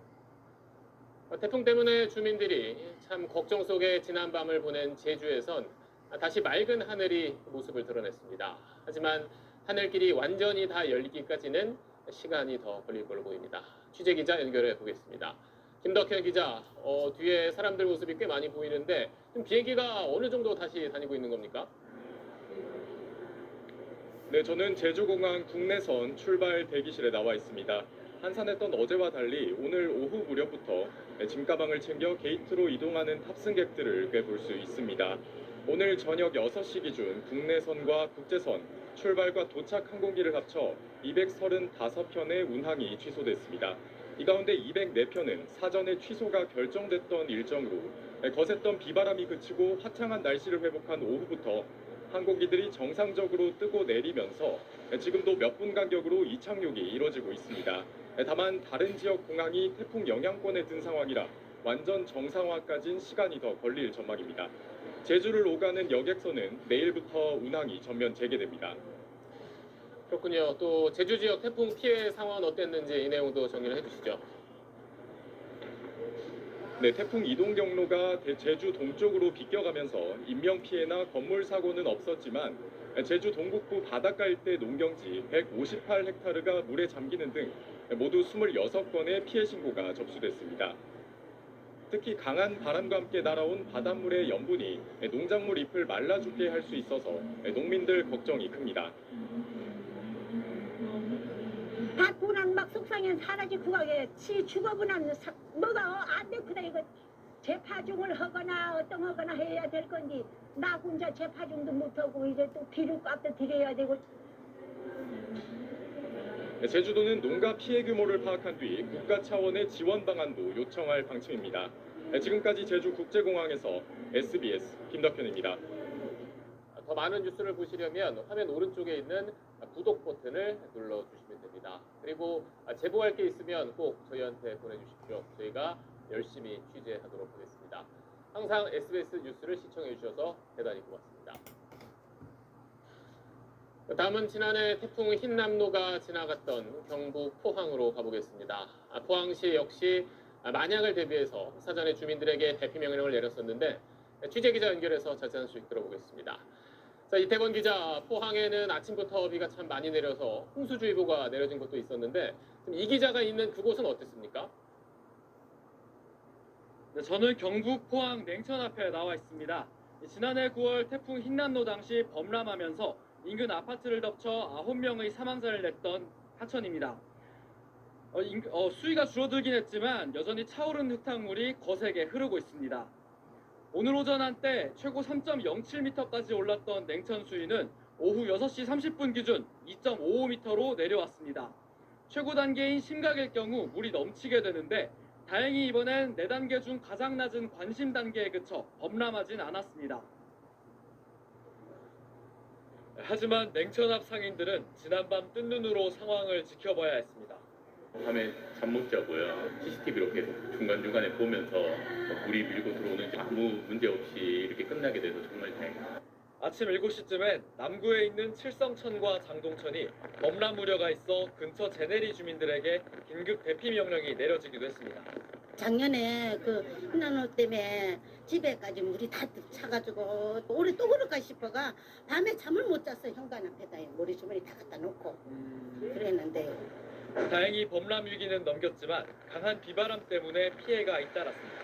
오전 11시쯤엔 북구 두호동 학원 건물에서 강풍으로 간판이 떨어지는 사고가 있었고 비슷한 시각 동해면 성리의 한 유치원 앞에서는 가로수가 넘어져 차도를 덮치기도 했습니다. 두 사고 모두 인명피해는 없었습니다. 또다시 침수 피해를 겪지 않을까 포항 주민들은 마을 곳곳 집집마다 모래주머니를 쌓고 뜬 눈으로 밤을 지새며 어느 때보다 긴 하루를 보냈습니다. 지금까지 경북 포항 냉천에서 SBS 이태건입니다.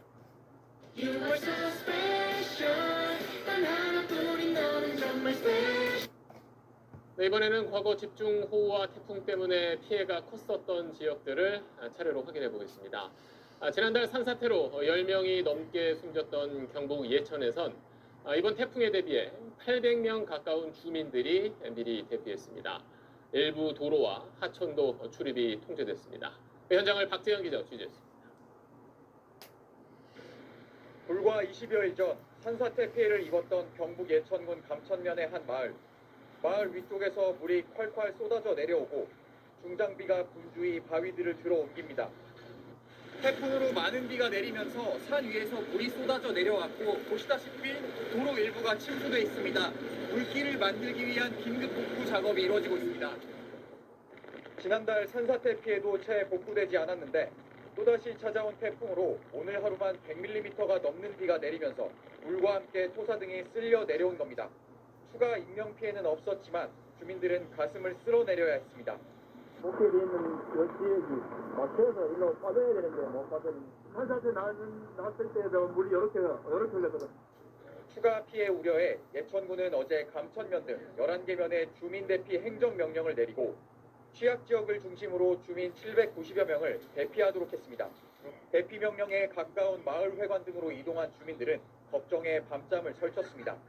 그러니까 누우니까 분비 소리 또 벌떡 일어나고 그러니까 잠을 못 잤습니다. 개비들은 불안해가지고 너무 산사태가 심각하니까 들어가지도 못하고 지금 계속 뭐 비만 오면 이런 불안한 상태인데 지난달 집중호우에 15명이 목숨을 잃고 2명이 여전히 실종 상태인 예천군은 하루 종일 초긴장 상태였습니다. 아침부터 산사태 경보와 태풍 경보가 차례로 내려졌고 곳곳에서 도로 통행과 하천 출입이 통제됐습니다.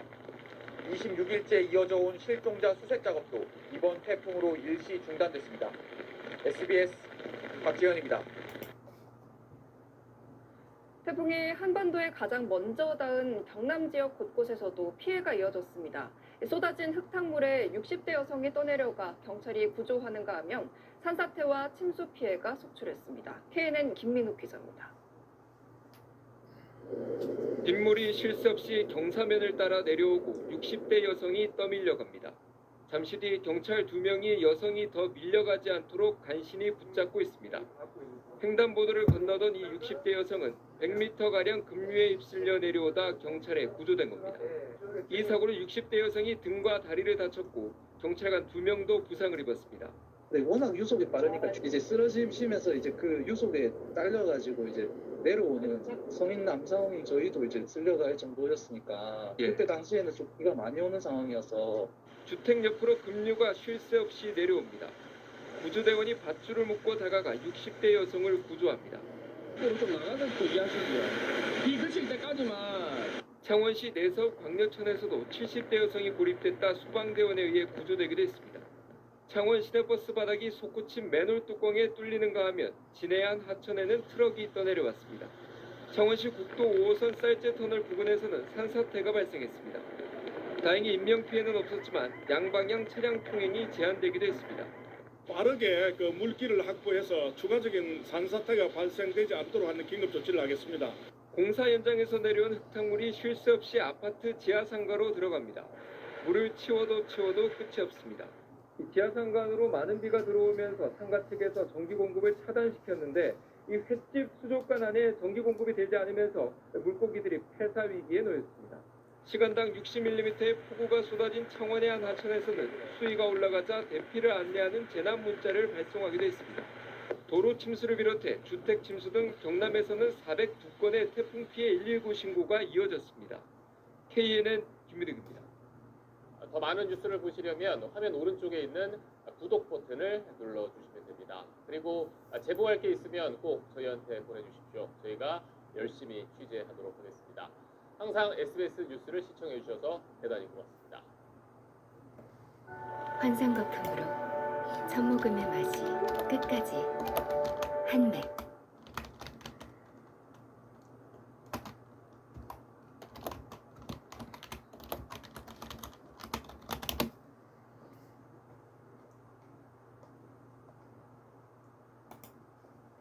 안타까운 소식 전해드립니다.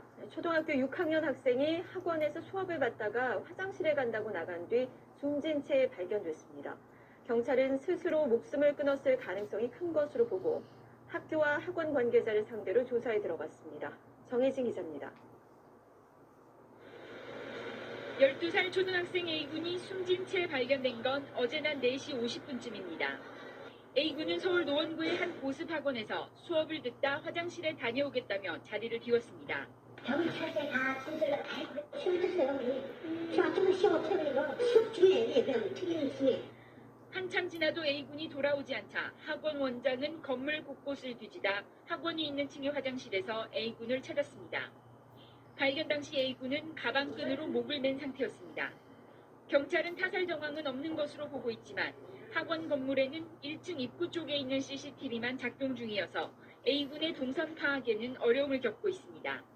유가족들은 원래 내일 가족 여행이 예정돼 있었다며 여행에 들떠있던 아이가 스스로 목숨을 끊을 리 없다고 주장하고 있습니다. 경찰은 학업 스트레스나 교우 관계에서의 따돌림 등 모든 가능성을 열어두고 수사를 벌이고 있습니다. 경찰은 정확한 사인을 가리기 위해 국립과학수사연구원에 부검을 의뢰했습니다. SBS 정혜진입니다.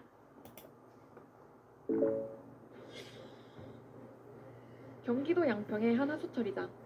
하수처리장으로 오수가 흘러들어가기 전에 1차적으로 이물질을 걸러내는 스크린 작업장에 방문했습니다. 철제 스크린 사이사이에 검은 천 조각이 수북히 껴있습니다. 이제 많이 걸려서. 이 더러운 천 조각은 다름 아닌 화장실 변기를 통해 유입된 물티슈들입니다.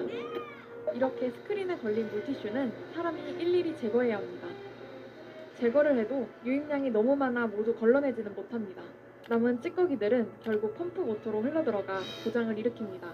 물에 녹지 않은 물티슈가 수중 펌프에 부착이 되었을 경우에 펌프에 토출이 제대로 되지 않아 중계 펌프가 침수가 될 수 있습니다. 실제로 지난해 경기도 양평군 한 아파트 앞에 있던 중계 펌프장의 펌프 모터에 물티슈가 걸리면서 물이 넘친다는 민원이 접수되었습니다. 하수 처리장 이물질 처리 비용은 지난해 서울시에서만 약 23억 원이 들었습니다. 다른 지자체들도 연간 10억 원 이상의 예산을 이물질 처리에 사용한다고 합니다. 이물질의 대부분을 차지하는 것은 시중에서 판매하는 물티슈.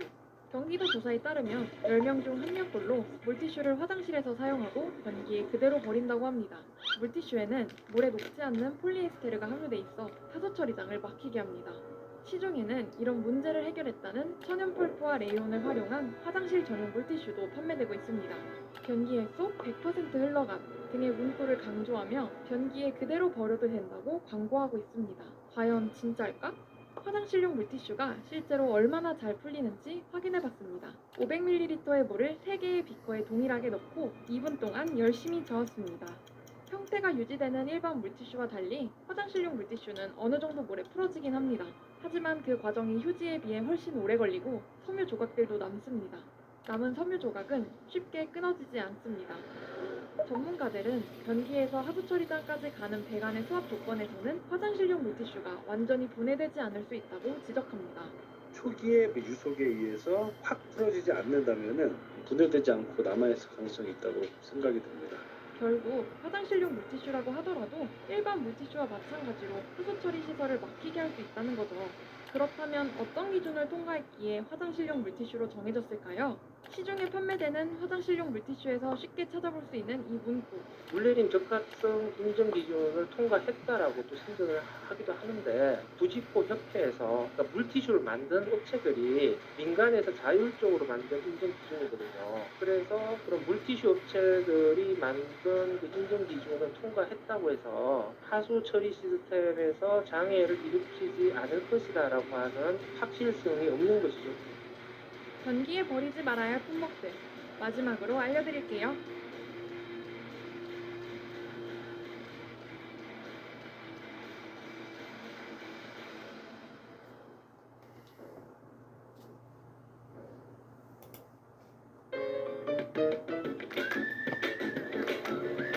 커피 머신과 얼음.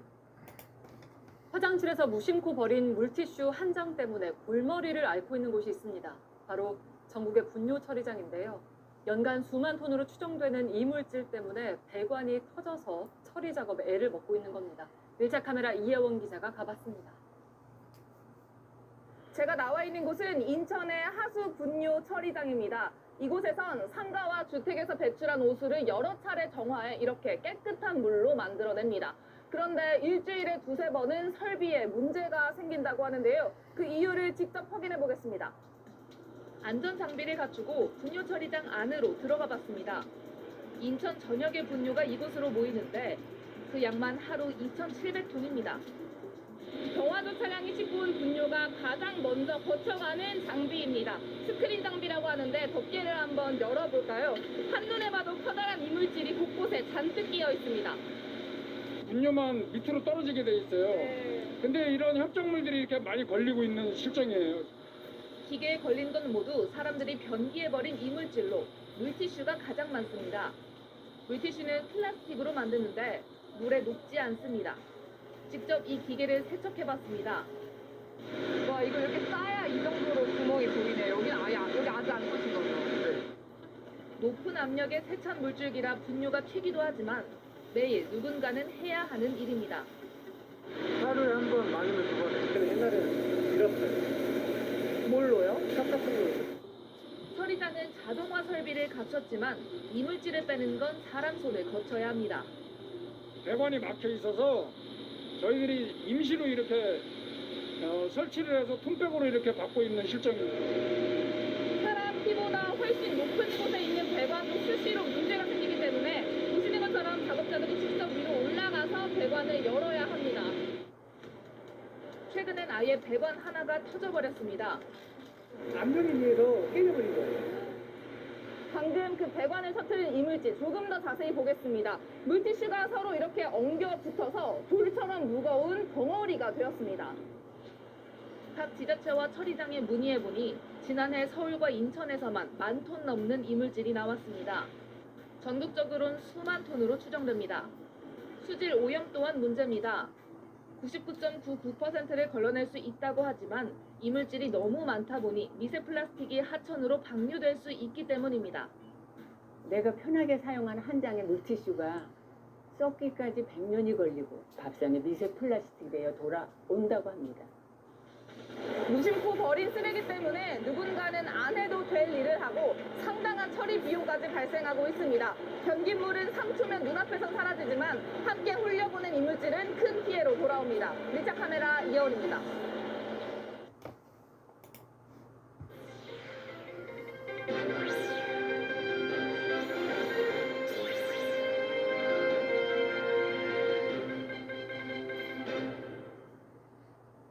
화장실 변기에 휴지 이외의 것을 넣으면 안 된다는 것 다 알고 있는 것 같지만 의외로 잘 지켜지지 않습니다. 특히 무심코 물티슈 같은 걸 넣는 경우도 많은데 변기를 통과한다고 해도 나중에 하수 처리장에서 사람이 일일이 빼내야 합니다. 주말 뉴스 미션, 오늘은 저희 취재진이 하수 처리 작업에 직접 동참해봤습니다. 오효정 기자입니다. 화장실에 이런 물티슈를 두거나 갖고 다니는 분들이 많으시죠? 그런데 이 물티슈를 변기에 버리고 나면 생겨나는 문제들이 있다고 합니다. 우리가 물을 내리고 난 뒤에 어떤 일이 벌어지는지 한번 따라가 보겠습니다. 변기에서 내린 물을 포함해 지역의 하수들이 모이는 하수 처리장. 정화 작업을 위해 쓰레기들을 걸러내는 스크린 설비입니다. 이 일대 하수들은 모두 이곳을 먼저 거칩니다. 함께 들어온 쓰레기들을 좀 살펴보니까요. 비가 올 때 하수구로 흘러내려온 페트병과 나무들도 보입니다. 그런데 가장 많은 건 이렇게 물티슈가 뭉쳐져 있는 모습입니다. 변기에 넣고 내린 물티슈들이 뭉쳐져 물길까지 막습니다. 결국 일주일에 2-3번 사람이 직접 빼야 합니다. 이 작업에 동참해봤습니다. 코를 찌르는 냄새에 물살도 심합니다. 미끄러져 하수에 빠지지 않게 안전고리도 맵니다. 이미 잔뜩 뒤엉켜 끈처럼 변해버린 물티슈들을 흠뻑 당기고 낫으로 막힌 물길을 풀어줍니다. 사람의 손길을 거친 뒤엔 더 촘촘한 스크린 설비가 한 번 더 걸러냅니다. 티슈 같은 게 걸려져서 올라오고 있습니다. 그리고 여러분 조그만한 이물질하고 또 이 물티슈 한 반절 이상은 지금 물티슈고 요 양만 해도 하루에 한 1톤 정도. 최근 물티슈 양이 급격하게 늘어나는 바람에 이렇게 2번 걸러도 이후 공정까지 물티슈가 흘러갑니다. 그리고 이제 유속이 있기 때문에 딴 데 두면 배관에 막히고 이제 다른 설비에 영향을 줄 수가 있습니다. 물티슈를 처리하느라 들어가는 비용이 광주 하수처리장에서만 연간 1억입니다. 화장실용 물티슈는 괜찮을까? 일반 물티슈와 화장실용 물티슈를 물에 10분간 담가 비교해봤습니다.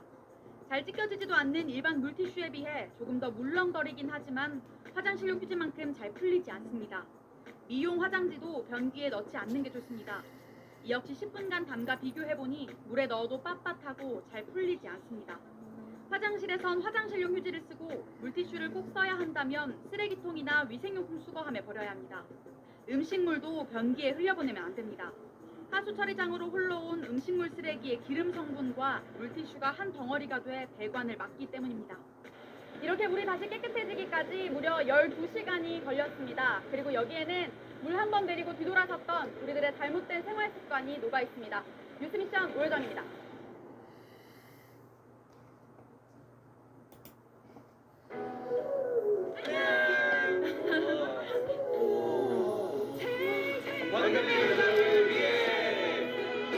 향긋한 헤이즐넛, 부드러운 초콜릿, 테레로 로쉐 모두를 하나로 만드는 황금빛 선물.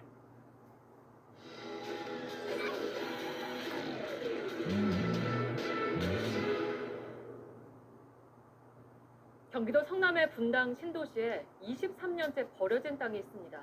축구장 3개 정도의 크기입니다. 흉측해 보이기도 하고 위험해 보이기도 합니다. 성남시장도 재활용해보겠다고 공약한 바 있지만 주민들은 별로 기대하지 않는 분위기입니다. 밀착 카메라 서효정 기자입니다. 해가 진 경기도 분당 신도시. 아파트 단지에서 나오는 불빛과 네온 사인으로 도시 전체가 반짝입니다. 하지만 그 가운데 불빛도 없는 블랙홀 같은 공간이 보입니다. 확대해보니 거대한 콘크리트 구조물만 놓여 있습니다. 찾아가 봤습니다. 철문은 굳게 잠겨 있고 출입 금지 표시만 붙어 있습니다. 이곳은 어디일까? 날이 밝은 뒤 다시 가봤습니다. 여전히 문은 잠겨 있고 입구는 불법 주차된 차들로 가득합니다. 저기가 어딘지 혹시 아실까요? 잘 모르겠어요. 시청의 협조를 받아 안으로 들어가 봤습니다. 가까이서 본 모습은 더 흉측합니다. 건물의 유리창은 거의 다 깨졌고 먼지 쌓인 각종 부품이 땅에 버려져 있습니다. 1997년에 지어진 하수종말 처리장 건물입니다. 하수 처리장 건물 안으로 들어와 봤습니다. 이쪽으로는 직원용 화장실이 마련이 되어 있고요. 이 맞은편에는 사무실을 마련해 놨습니다. 이 책상과 의자가 있는데 이 의자를 좀 쓸어보니 이렇게 시커먼 먼지가 묻어나옵니다. 이 수명을 다하고 버려진 것처럼 보이지만 사실은 한 번도 이용된 적이 없는 시설입니다. 지어진 이후 20년이 넘게 방치됐습니다. 지하엔 누런 물도 보였습니다. 빗물 같은 거예요. 이게 수질이 나쁘거나 그런 건 아니에요. 한국토지주택공사는 당시 경기도 용인 지역의 하수를 처리하는 시설을 이곳 분당에 만들었습니다. 하지만 이를 몰랐던 분당 주민들이 거세게 반발하면서 결국 가동도 못 해보고 문을 닫은 겁니다. 손해가 이만저만이 아닙니다. 하수 찌꺼기를 불로 가열하는 시설이 있던 곳입니다. 지금은 이렇게 기계가 있던 흔적만 남았습니다. 이 성남시청에서 기계와 설비들을 매각한 건데 대부분 재활용이 안 돼서 고철로 팔렸습니다. 도둑들이 그거를 뜯으러 왔다가 안전사고 날까봐 옛날에 철거했어요. 40억 넘게 들어간 설비는 1억 3천만 원에 팔렸습니다. 이곳 전체 유지비도 1년에 수억씩 들어갑니다. 모두 세금입니다. 문제는 더 있습니다. 동쪽으로는 아파트 단지가 있고 서쪽으로는 지하철역과 번화가가 있습니다. 제가 서 있는 이 하수종말 처리장 부지 일대가 거대한 회색 섬으로 고립된 상황입니다. 시민들은 버려진 채로 고립된 이 시설에서 사고가 나진 않을지 우려합니다. 지금이 저녁 7시밖에 안 됐는데 주변이 이렇게 어두워졌습니다. 이 조명이 없이는 이 현수막 내용도 읽을 수가 없을 정도인데요. 이 현수막에는 이 무단으로 들어오면 형사처벌을 받을 수 있다 이런 내용이 적혀 있습니다. 그런데 울타리를 보면 이 높이가 제 키보다도 낮습니다. 그리고 자세히 보면 이게 그물로 되어 있어서 누구나 쉽게 마음만 먹으면 훼손할 수 있어 보입니다. 고정은 잘 되어 있을까? 이 밑에를 보면 이렇게 들려서 고정도 제대로 되어 있지 않은 모습을 볼 수가 있습니다. 어둡고 외지니까 또 청소년들의 범죄로 쓰일 수 있는 공간도 될 수도 있으니까요. 성남시는 2006년 이 부지를 사들인 이후에 재활용을 하려 했으나 여러 차례 실패했습니다. 은수미 성남시장은 지난 2018년 지방선거 당시 이곳을 문화예술공간으로 만들겠다고 했습니다. 성남을 문화의 허브로 키우겠다는 겁니다. 하지만 내년에 착공하려던 당초의 계획은 계속 미뤄지고 있습니다. 왜 그런 걸까? 시장을 직접 찾아가 봤습니다. 계획을 설정한 적이 없다는 답변이 돌아옵니다. 원래 공약 때 목표가 딱 설정이 되어 있는 거는? 아니요, 그러진 않고요. 그런 건 없고요. 공약은 이렇게 구체적으로 할 수 있는 건 아니니까요. 그리고 시민 의견을 반영해야 되는 거고요. 성남시청 관계자도 뭘 지을지 임기 내에 결정만 해도 성과라고 말합니다. 주민들은 주민이 원하지 않는 시설이 들어오거나 또 사업이 흐지부지 될까 걱정입니다. 저희 주민들은 어떤 안도 구체적인 안을 통보받은 게 없습니다. 시청 측은 사업 타당성 조사를 진행 중이고 그 뒤에 뭘 할지 결정하겠다고 밝혔습니다. 이렇게 콘크리트가 두껍고 시설이 방대하기 때문에 하수종말 처리장은 철거에만 수십억 원이 들어갈 걸로 예상됩니다. 제대로 이용 한번 되지 못한 채 흉물이 된 이 하수종말 처리장은 중심을 잡지 못한 행정에 민낯은 아닐까요? 밀착 카메라 서효정입니다.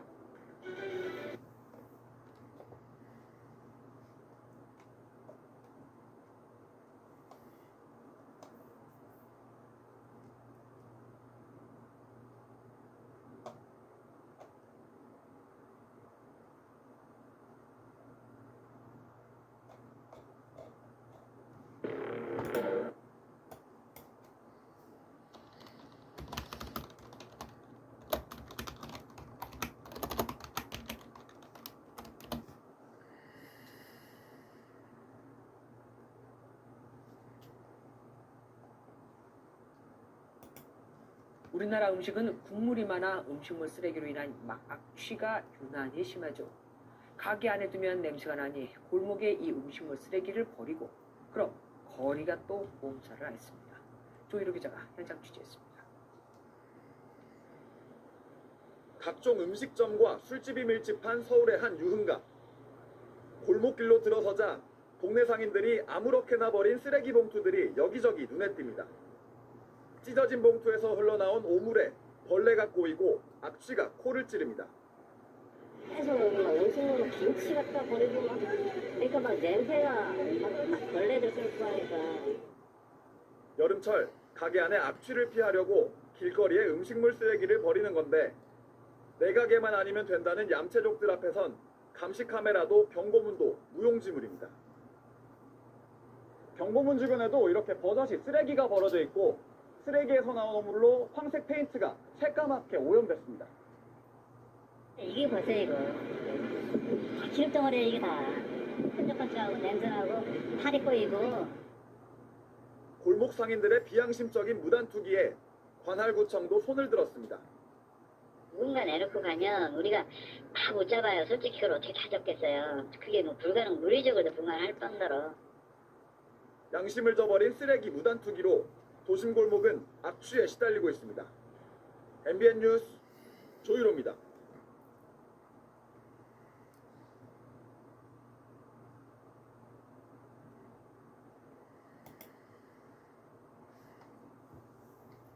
음식물 쓰레기를 버리려면 수십 킬로그램에 달하는 쓰레기통을 끌고 200m를 걸어가는 학교가 있습니다.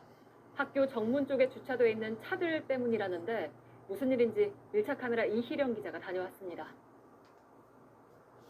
이곳은 광주광역시 서구에 있는 한 중학교 앞입니다. 중학교 정문 그리고 이어지는 도로들은 원칙적으로는 주차가 금지된 공간입니다. 원칙적으로는 그런데 바닥을 보면 이렇게 황색 실선 하나가 표시되어 있는데요. 이 하나가 표시되어 있는 곳은 요일에 따라서 시간에 따라서 탄력적으로 주정차를 허용할 수도 있는 곳이란 뜻입니다. 이곳은 밤 9시부터 오전 7시까지 주정차가 허용되어 있는데요. 그러다 보니까 이쪽으로 와보면 이렇게 차량 하나가 정문 앞을 가로막은 경우도 있습니다. 문제는 이런 차량들 때문에 학교 안에서 생긴 음식물 쓰레기 처리에 어려움이 생겼다는 겁니다. 밤 12시 음식물 쓰레기 수거 차량이 멀리서 다가옵니다. 차들을 피해 느릿느릿 내려옵니다. 차량이 멈춘 곳은 학교 정문이 아닌 후문 쪽 길. 이미 주차된 차들 때문에 도로 중간에 차를 세우고 작업합니다. 정문이 하도 출입이 안 되니까 여기서 그러면 여기다가 해놓겠다. 그냥 힘들게 들어가는 수준이 아니고 아예 그냥 못 들어가는 경우가 많아요. 맞은편에서 차가 오지만 비켜주기도 쉽지 않습니다. 앞뒤로 차량이 좀 고립된 것 같은데요. 거의 항상 이래요. 골목을 조심히 빠져나가고 중앙선을 밟고 주행합니다. 학교 앞 길목은 이날 그나마 주차된 차가 적은 편입니다. 양쪽에 차량이 있으면 여기서부터 아예 못 들어가니까. 여기 그냥 지나가실 때도 불안하세요? 네, 여기도 상당히 좁아가지고. 지금 시각 새벽 1시 44분입니다. 음식물 쓰레기 수거 차량이 작업을 하고 있을 시간대인데요. 그런데 옆으로 와보면 물류 차량 한 대가 정문 앞에 이렇게 주차를 해놨습니다. 차를 이렇게 대놓으면 수거 차량이 이 안으로 들어갈 수가 없습니다. 차를 긁으셨다거나 그럴 뻔한 적은 많죠. 일단은 다닐 수만 있으면 좋을 것 같아요. 이틀 동안 학교 급식으로 발생한 음식물 쓰레기들입니다. 원래는 쓰레기 수거 차량이 정문을 통해서 들어와서 바로 수거를 해가야 하지만 지금은 출입이 어려운 상황이라서 조리 종사원분들이 직접 멀리 떨어진 후문까지 가지고 나가야 하는 상황입니다. 음식물 쓰레기 90리터가 든 통을 하나씩 끌고 갑니다. 급식실에서부터 후문까지의 거리는 230m 정도. 가다가도 힘에 붙여 멈춰섭니다. 무거우면 여기만 중간에 가고 쉬었다가도 가고 그래요. 음식물이다 보니까 냄새나고 차는 게 너무 힘들다 하는 생각도. 정문에서 그냥 빨리 음식물이 이것을 가져가시고 빨리 처리가 됐으면 좋겠습니다. 이마저도 다음 주 방학식 전까지만 가능한 상황입니다. 현재 업체가 작업이 곤란하다며 더 이상 계약을 이어나갈 수 없다 했기 때문입니다. 이게 해결되지 않으면 다른 업체와 계약한다 하더라도 또 그럴 거예요. 수거가 안 돼 쓰레기를 일주일 가까이 묵힌 적도 있습니다. 냄새 엄청 심했고요. 근데 잠바 상태에서 이미 지금 구덩이가 생겨있고 교문 앞에 난리가 났었고 그 상황이 다시 발생할까봐 진짜 솔직히 무서워요. 다른 업체들에 연락해봤지만 검토해보겠다는 한 곳 빼고 모두 거절했습니다. 주민들의 주차난이 심각하다는 건 잘 알다. 그리고 안타깝다. 그러나 학교의 소방이나 위생이나 그런 안전의 문제가 발생해서는 안 되기 때문에 주민들께서도 학교 진출입로는 24시간 개방돼 있도록 배려가 필요하다. 이쪽은 24시간 주차가 불가능한 황색 복선으로 이렇게 해달라고 이야기를 했습니다. 광주광역시 서구청은 학교 인근 상가 관계자와 주민들 동의를 받아 한쪽 주차제를 최대한 빨리 추진하겠다고 밝혔습니다. 학교 정문 앞 지금은 차가 없지만 밤이 되고 문이 이렇게 닫히면 이 앞엔 차가 또 들어설 겁니다. 점점 더워지는 여름, 주민 편의와 학교 위생 두 가지 모두 지킬 수 있는 대책이 시급합니다. 밀착 카메라 이희령입니다.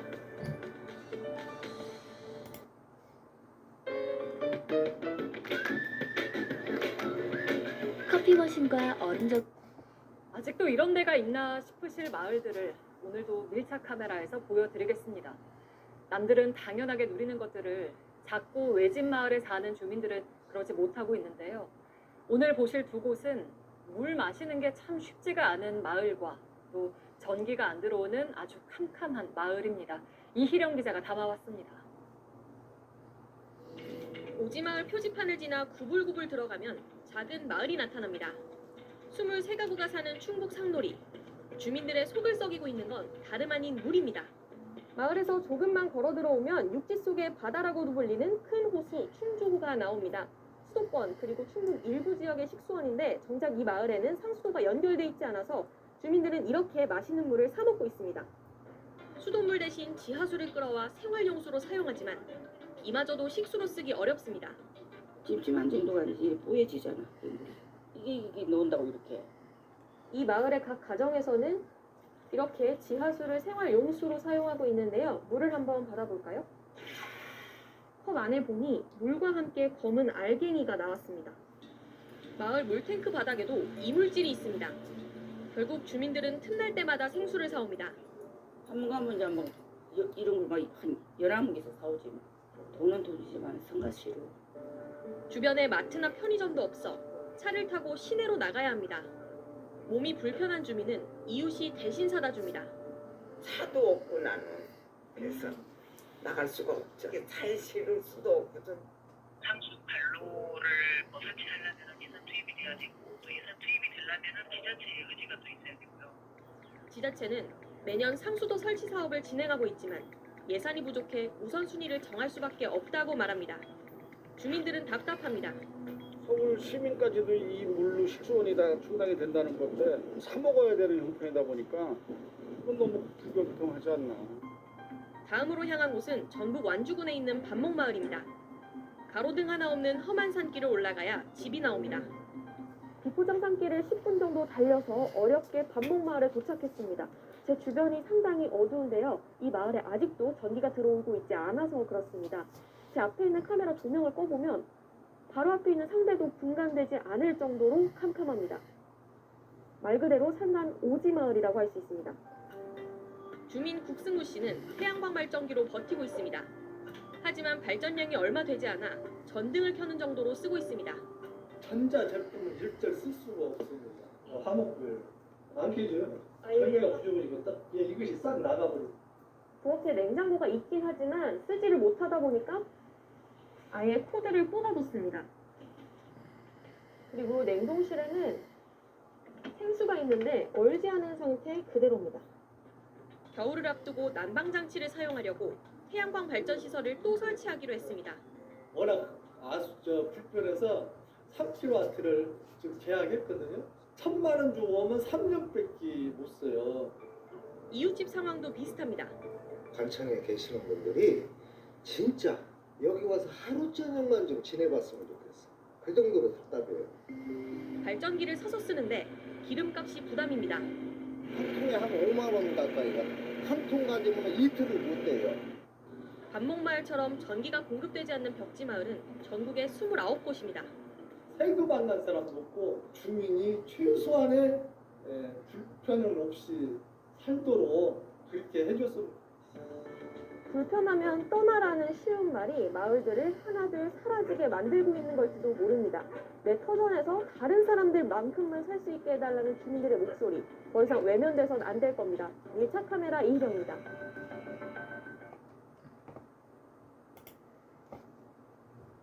Everyone, Everytone, One Lotion. 비레디 트루톤 로션. 네, 오늘 밀착 카메라는 노상 방뇨에 대한 얘기입니다. 밝은 대낮에도 또 사람들이 지나다니는 곳에서도 볼일을 보는 사람들이 요즘도 많다고 하는데요. 노상 방뇨 천국이라고까지 불리는 곳들을 이희령 기자가 가봤습니다. 서울 동대문구청 홈페이지에 올라온 민원 글입니다. 노상방뇨 천국 청량리. 나가기만 하면 노상방뇨를 목격한다고 분노합니다. 현장은 어떨까? 이곳을 보면 누군가 소변을 눈 흔적이 그대로 남아 있습니다. 화단 벽부터 바닥까지 검은 얼룩이 생겼는데요. 이 바로 옆으로 나와보면요. 이곳은 사람들이 다니는 길입니다. 언제든 누구든 불편한 장면을 볼 수 있는 겁니다. 다음 날 같은 곳에 얼룩이 하나 더 생겼습니다. 한 남성이 볼일을 보고 있는 모습도 보입니다.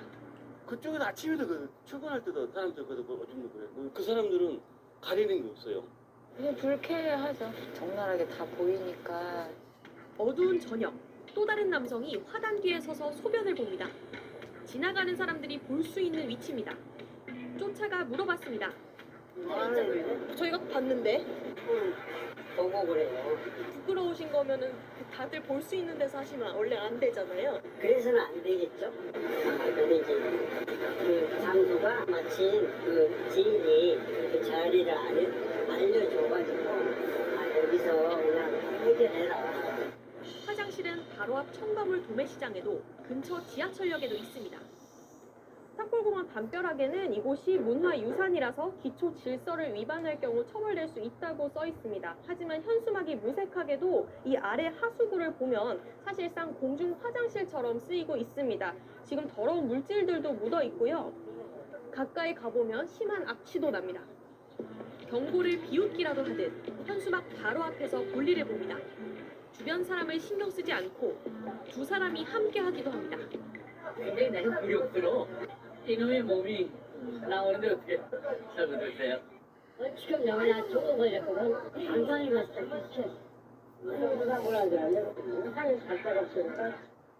왜 이곳에서 노상방뇨를 하는지 물었을 때 가장 많이 나온 이유가 근처에 화장실이 없어서 혹은 멀리 떨어져 있어서였습니다. 하지만 저희가 실제로 살펴보니 그렇지 않았습니다. 직접 탑골공원 안으로 들어가 보겠습니다.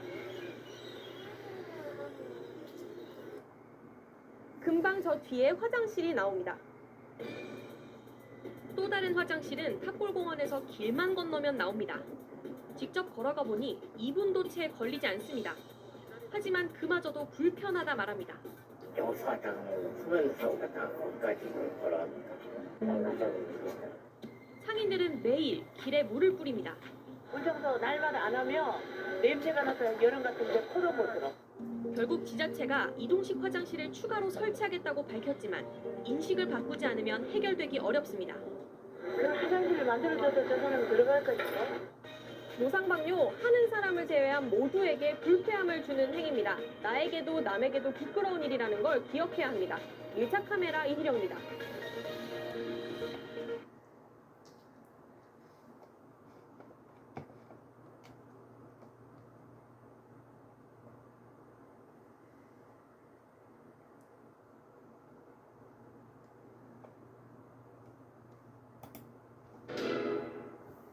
버스에서 잇따라 사고가 난 뒤에 올라온 국민청원입니다. 단 몇 가지만 지켜도 사고를 막을 수 있다는 내용입니다. 오늘 밀착 카메라는 50차례 버스를 타봤습니다.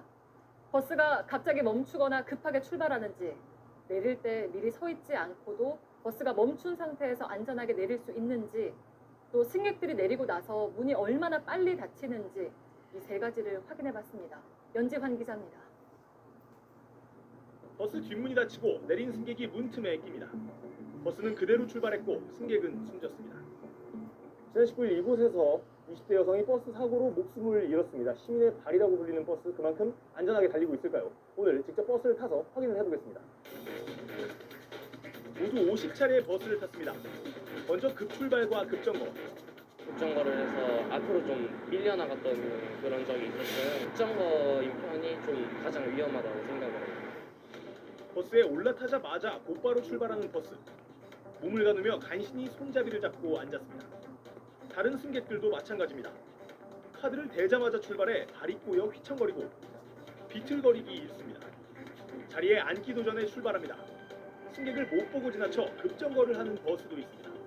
50대 가운데 43대가 급정거 급출발을 했습니다. 완전히 멈추고 나서 안전하게 내릴 수 있을까?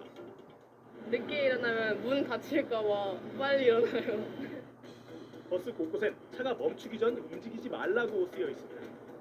제가 한번 직접 이 하차벨을 누르고 완전히 멈춘 뒤에 버스를 내려보겠습니다. 이게 쉬운 일일지 알아보겠습니다. 버스가 멈춥니다.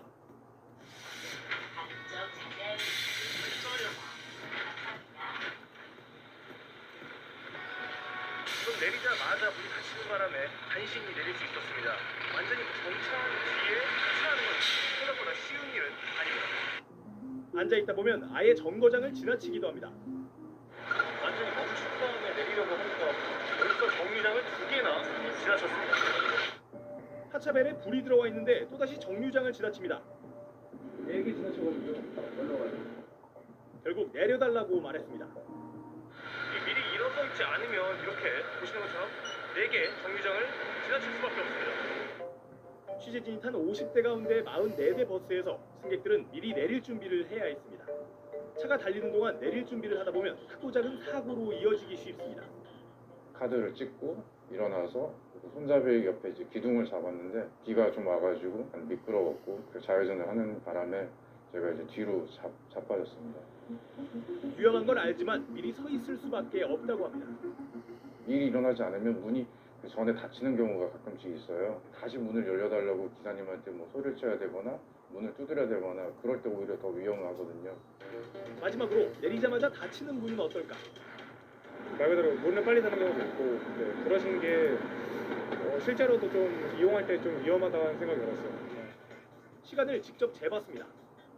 제가 앞에 승객들이 내릴 준비를 하고 있는데요. 마지막 승객이 내린 다음에 몇 초 뒤에 문이 닫힐지 한번 직접 재보겠습니다.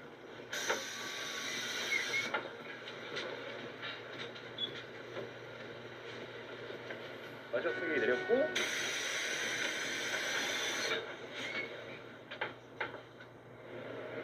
2.77초 만에 문이 닫히고 출발합니다. 2초, 3초, 2초, 3초 대부분 금방 문이 닫힙니다. 50차례 중 39차례 문이 3초도 안 돼 닫혔습니다. 문틈에 낄 수 있어서 특히 위험합니다. 지난 2012년 경기도에서 뒷문에 50개 학생이 숨졌고 2015년에도 중학생이 버스에 발이 껴 다쳤습니다. 버스에서 취재 도중 버스 문 끼임 사고의 유족을 만났습니다.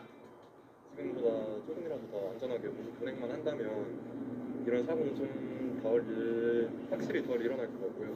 저도 방금 전에 타면서 앉기 전에도 급출발해가지고 넘어질 뻔해가지고 모두가 조금만 여유를 갖자고 말합니다.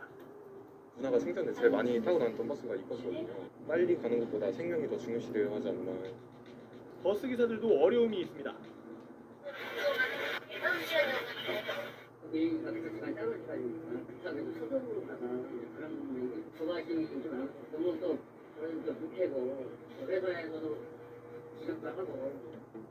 하루 건너 일하다 보니 피로가 쌓이고 배차 시간을 맞추려고 급한 운전을 하게 된다는 겁니다.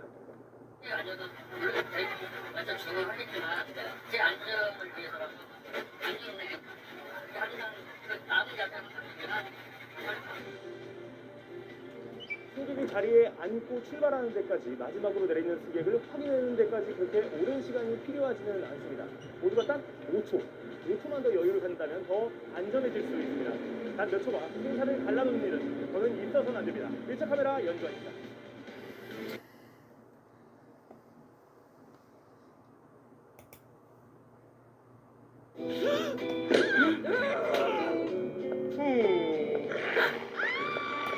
버스에서 승객이 내리다가 긴 패딩 점퍼가 문에 끼어서 끌려가다 사망한 사고. 시민들의 충격이 컸습니다. 요즘 날씨에 긴 점퍼 입는 경우도 많고 나도 비슷한 경험을 했다는 분들도 많았는데요. 문이 닫힐 때 뭔가 감지가 되면 센서가 작동하긴 하는데 옷이 낄 때는 아닙니다. 이상엽 기자가 취재했습니다. 버스에서 내릴 때 다 내리고 진짜 그냥 아슬아슬하게 문을 그냥 확 닫아버리시고 가까스로 내리고 바로 다친 경우들이 좀 있었어요. 버스 뒷문에 옷이 끼어 숨진 승객 소식에 시민들은 비슷한 경험을 떠올렸습니다. 어떻게 됐는지를 미리 준비한 버스에서 직접 확인해봤습니다. 승객이 버스에서 내린 뒤에 이렇게 몸이 뛰면 곧바로 경고음이 울리고 문이 열립니다. 딱딱한 물체가 이걸 눌렀을 때 감지를 하면은 타임 딜레이를 전달해가지고 다시 문이 열리는. 하지만 옷이 끼면 다릅니다. 문이 그대로 닫혀버리고 다시 열리지 않습니다. 뒷문에 설치된 공기 압력 시스템에 어느 정도의 힘이 닿느냐에 따라 다른 겁니다. 비밀은 2.5cm에 있습니다. 버스 뒷문은 두께 2.5cm 이상의 압력을 가해야 문이 열리도록 만들었습니다. 옷은 이보다 얇습니다. 문이 안 열린 이유입니다. 그럼 그보다 더 작은 압력으로 문이 열리도록 하면 되지 않을까? 이번엔 또 다른 문제가 발생합니다. 얇게 설정했을 때는 또 문을 열었다가 에러가 발생해요. 대한민국 버스가 다 똑같죠. 네, 지금 시스템은. 일반 버스 뒷문 계단엔 정강이 높이에 센서가 있어 승객이 내릴 때 감지합니다. 하지만 문 위쪽에 옷 소매가 낀 경우엔 소용이 없습니다. 결국 운전자가 문을 닫은 뒤에도 다시 한번 확인하는 노력이 필요한 겁니다. JTBC 이상엽입니다.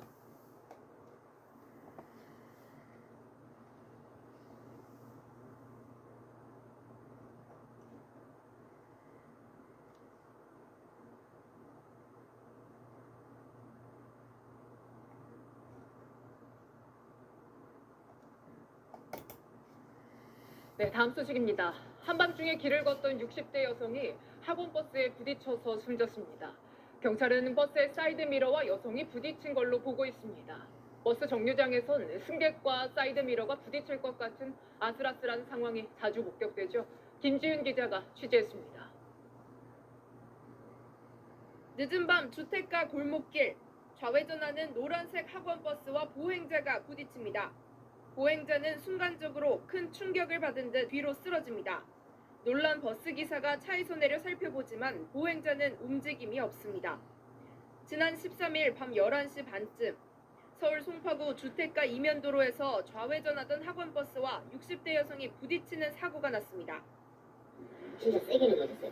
부딪히자마자 그냥 그래요? 뚝 떨어지는 거예요. 여성은 병원으로 옮겨졌지만 6시간 뒤 끝내 숨졌습니다. 경찰은 여성이 버스 운전석 쪽에 달린 사이드미러에 강하게 부딪힌 뒤 쓰러진 걸로 보고 있습니다. 당시 버스의 속도는 시속 20에서 30km로 과속은 아니었던 걸로 조사됐습니다. 버스 운전자는 경찰 조사에서 사고 당시 여성을 보지 못했다고 진술했습니다. 유동인구가 많은 곳에서는 버스 사이드미러로 인해 종종 위험한 모습이 연출됩니다. 빠른 속도로 정류장에 접근해 급정거하는 버스들. 승객들 머리 위로 버스 사이드미러가 아슬아슬하게 비껴갑니다. 좀 몰려있을 때 버스가 갑자기 빨리 온다거나 빨리 갑자기 멈추거나 이럴 때 버스가 너무 가까이에 있으니까 사이드미러에 부딪히지 않을까. 버스 업체들도 충돌 위험 때문에 사이드미러의 각도를 조정하거나 LED 등을 붙이는 등 보완책을 찾고 있지만 한계가 있습니다.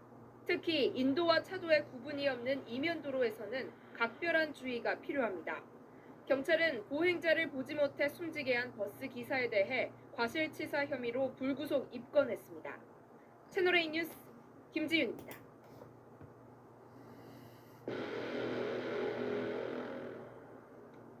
어떤 남성분이 테이크아웃 음료 잔에 아직 음료가 차 있는 상태로 타셨어요. 그래서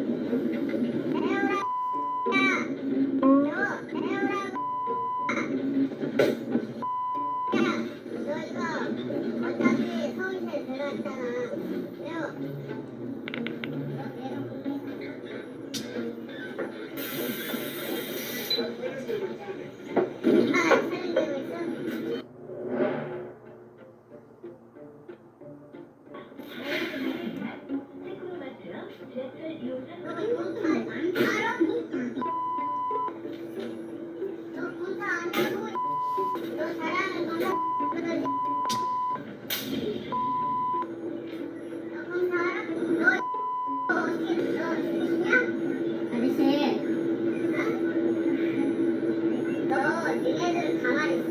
니네 한번 붙어볼래 나한테? 다리 들을래? 붙을 사람 있어? 이거. 아니 붙을 사람 있냐고. 너 한 발이면 끝난다. 내가 여기서 아물지 마. 한번 할래? 진짜로? 내려와. 뭐 하는데 지금? 그러면 누나 그 고개를 다시 내릴게요 그냥. 내리기. 여기 앉아있어. 운전을 못해서 시내버스인데요. 경찰 불러. 빨리 불러. 예, 죽겠지. 이만 맞아요. 경찰만 빨리 불러. 잘 실어도 있네요. 많이 안 오면 내가 죽여버린다고 그래. 참으세요. 그래, 말도 안 하면 혼자니까. 사장님. 와. 너 안 오면 내가 간다. 나랑? 나한테 죽어. 내가 인마 너 정도는 칼을 여기다가 인마 배 찢는 새끼야. 한번 할래? 진짜로? 내려와. 빨리 오래 빨리 와. 이거 뭐만 해? 내가 문제가 지금 차 못 내리게.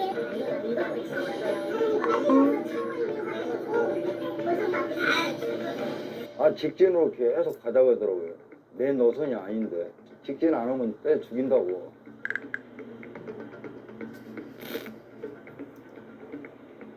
이런 맛도 안 나고 가만히 있으니까 겁만 나고. 지금 아들놈이 와가지고 이제 병원에 놀래가지고 집사람 와가지고. 지금도 심장이 벌렁거리죠. 놀래가지고.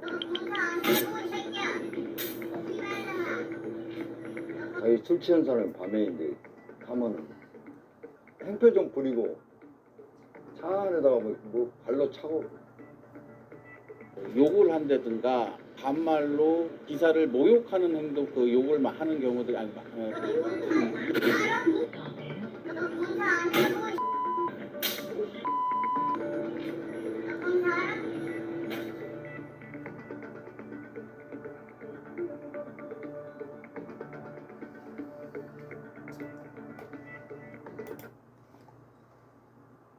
다음 소식입니다. 마스크 쓰지 않고 버스 타려다가 승차를 거부당한 남성이 버스 기사를 마구 폭행하고 달아났습니다.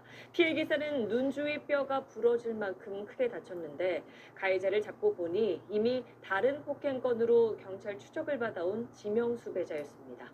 정반석 기자의 단독 보도입니다. 지난 7일 자정 무렵 서울 동대문구 버스 정류장.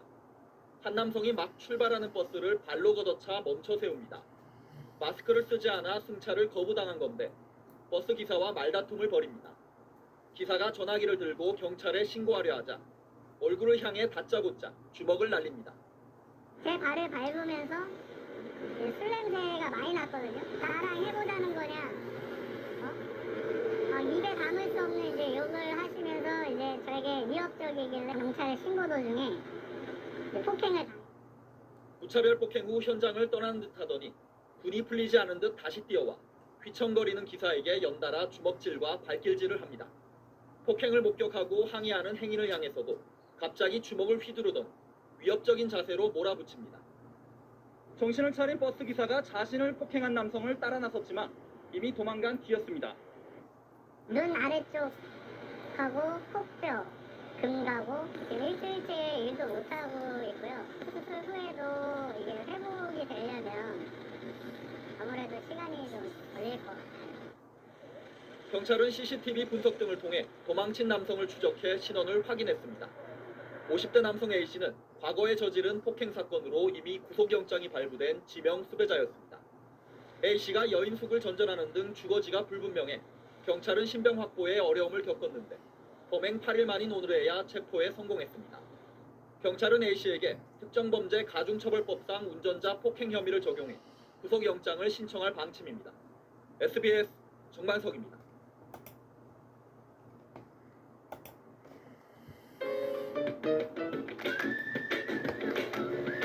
커피 머신과 지하철 폭행력 일파만파입니다. 자, 어제 저희가 소개해드렸던 사건 기억하시죠? 지하철에서